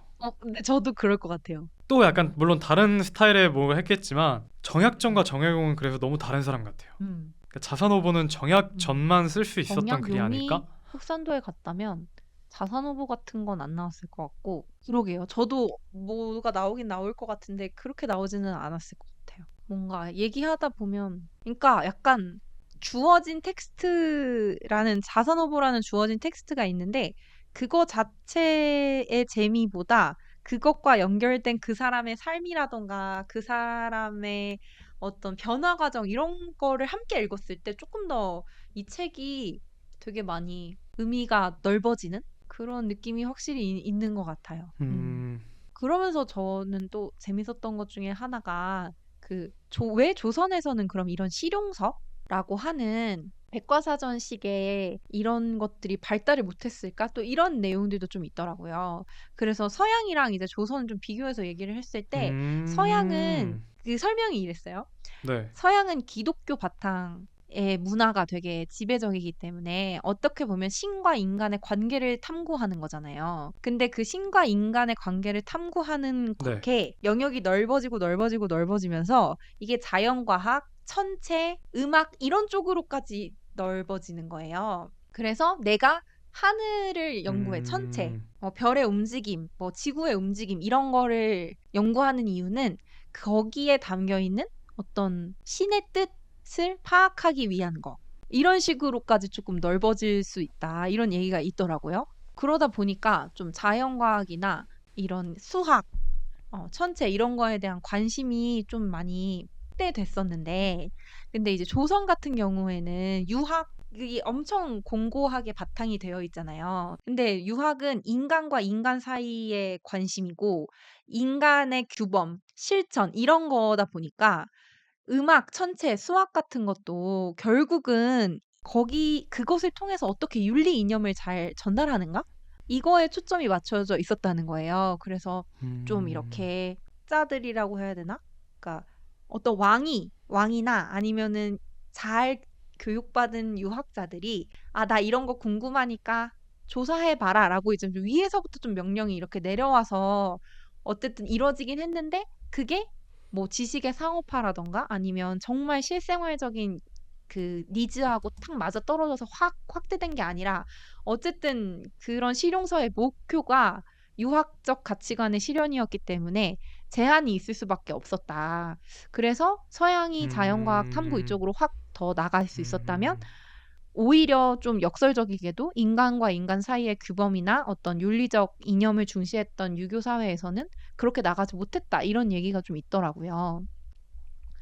그래서 정약용이 쓴 글 음, 중에서도 어, 성인의 도도 음악이 아니면 실행되지 못하고 제왕의 정치도 음악이 아니면 성공하지 못한다.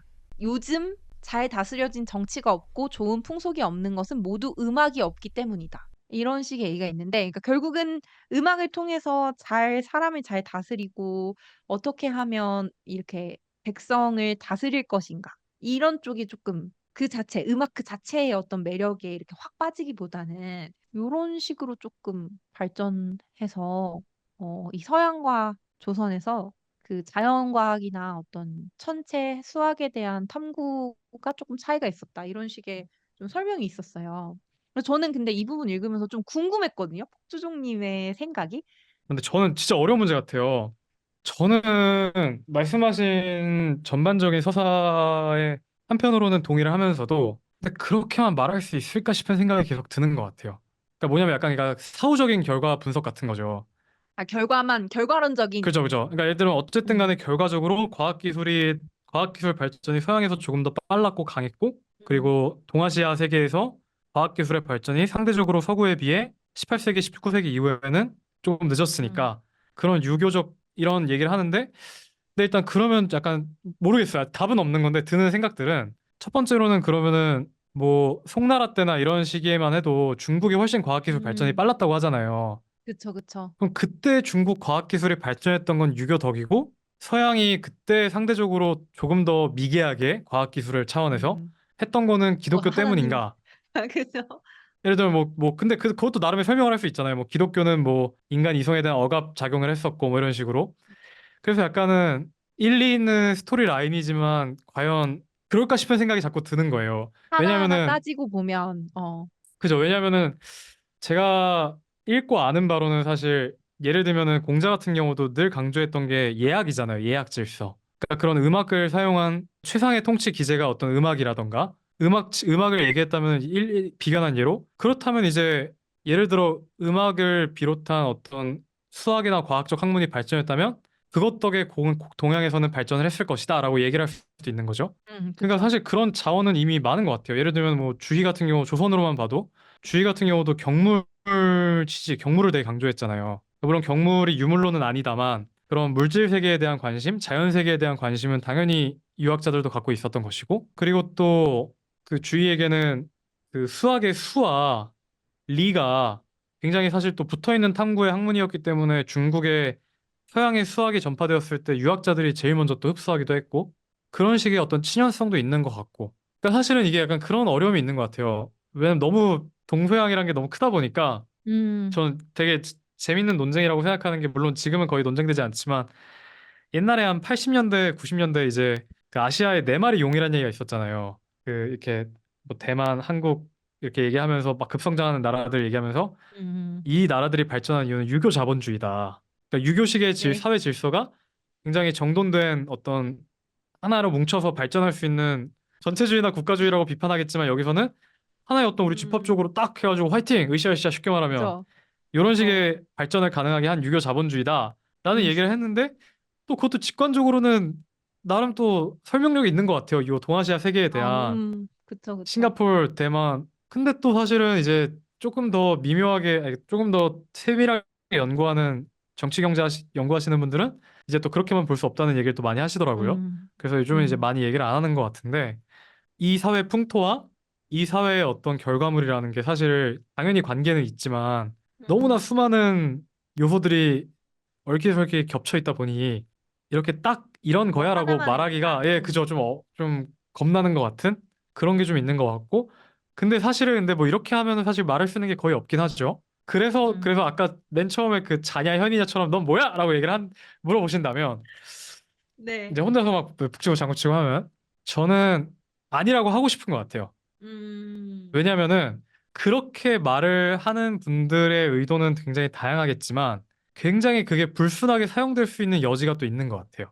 그러니까 뭐냐면은 서구적인 시스템, 서구적인 문화들, 서구적인 자연과학이 헤게모니를 쥐고 있잖아요. 그런 음, 상황에서 서구의 것들이 절묘하게 연결돼서 상호 발전하는 과정을 역사적으로 얘기하고 몇 가지 요소들이 없었기 때문에 동양은 발전하지 못했다는 역사 판단을 얘기한다면 약간 음, 일종의 서구의 우월성을 이야기하기 좋은 음. 어떤 배경을 깔아줄 수도 있지 않을까?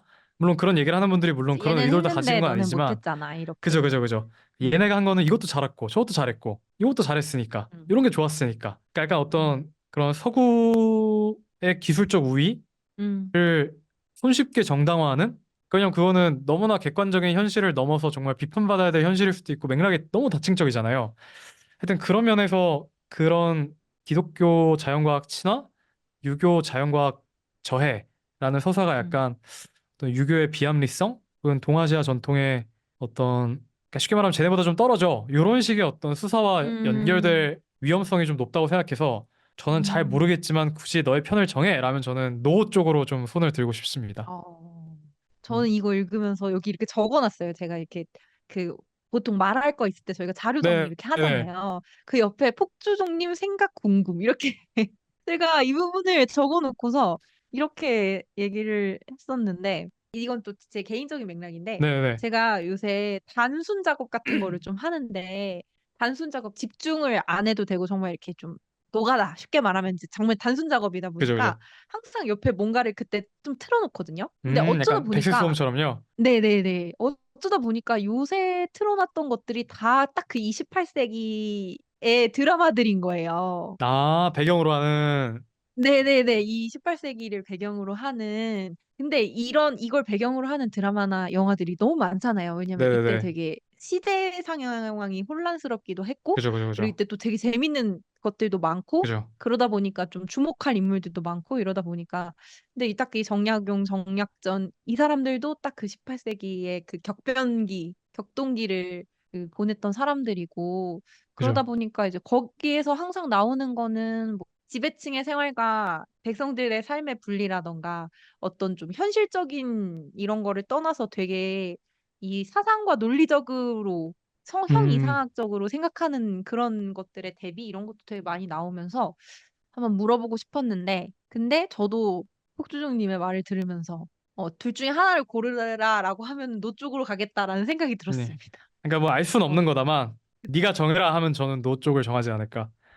그리고 마지막으로 조금 얘기하고 싶은 거는 네, 이 유배지에서의 내용 같은 게 좀 있거든요. 그러니까 말씀하신 것처럼 그 유배지의 사고, 그 유배를 갔던 정약용이나 정약전만이 쓸 수 있는 그런 책들? 그런 내용을 하셨잖아요. 네. 근데 솔직히 이런 내용 되게 많아요. 그 지금 말씀하신 그 아, 유배지의 사고라는 얘기와 연결되는 게 네, 정약용이 쓴 편지 중에서 그런 내용이 있거든요. 네. 신선계에 있으면서도 아비규환의 세계가 그립다. 그 유배지에서 자기 그 얘기가 되게 네네네. 반복적으로 나와요. 내가 이렇게 네네. 유배를 와서 시간과 이게 네네네. 어떤 내가 살던 생활 터전에서 확 떨어져서 굉장히 많은 시간이 딱 주어졌을 때 그러니까 내가 이렇게 공부도 할 수 있고 뭣도 할 수 있고 뭣도 할 수 있다 이런 얘기를 음, 하면서 돌아가고 싶다 이런 얘기가 나오거든요. 그래서 간단하게 읽어보면은 요즘 기력이 쇠약해져서 몇 달 사이에 이빨이 세 개나 빠졌다. 문필 작업 이런 걸 집어치우고 느긋하게 세월을 보냈으면 하지만 뭔가 서글프다. 내가 유배 음, 생활에서 풀려나서 집에 다시 돌아가도 남은 곡식이라고는 없을 거고, 아내는 늙고 굶주리고, 아이들은 처량할 거다. 그래서 내가 만약에 다시 돌아가더라도 태산이 등을 누리고, 파도가 앞을 가리고, 그리고 또 풀려나면 이렇게 공부도 못할 거다. 그러면서 마지막으로 하는 말이, 이곳이 내가 있는 이 유배지가 이처럼 보기 후하고 지위가 높고 깨끗한 신선 세계인데도 아비규환의 세계에다가 몸을 던지고 싶으니 천하에 이렇게 어리석은 사내가 있을 수 있느냐. 이렇게 그게 있더라고요. 근데 뭔가 너무 공감도 많이 되고, 아, 힘들었구나. 이런 생각이 들어서, 그렇네요. 네. 마무리로 한번 이야기해봤습니다. 네. 그러면은 준비한 내용은 여기까지인데요. 되게 항상 이 형제를 얘기하면 대단하다는 감정과 함께 뭔가 모를 씁쓸함 같은 것도 좀 느껴지는 것 같아요. 음, 그러니까 좀 많이 지금까지 사랑도 받고 이러지 않을까 이런 생각이 들었습니다.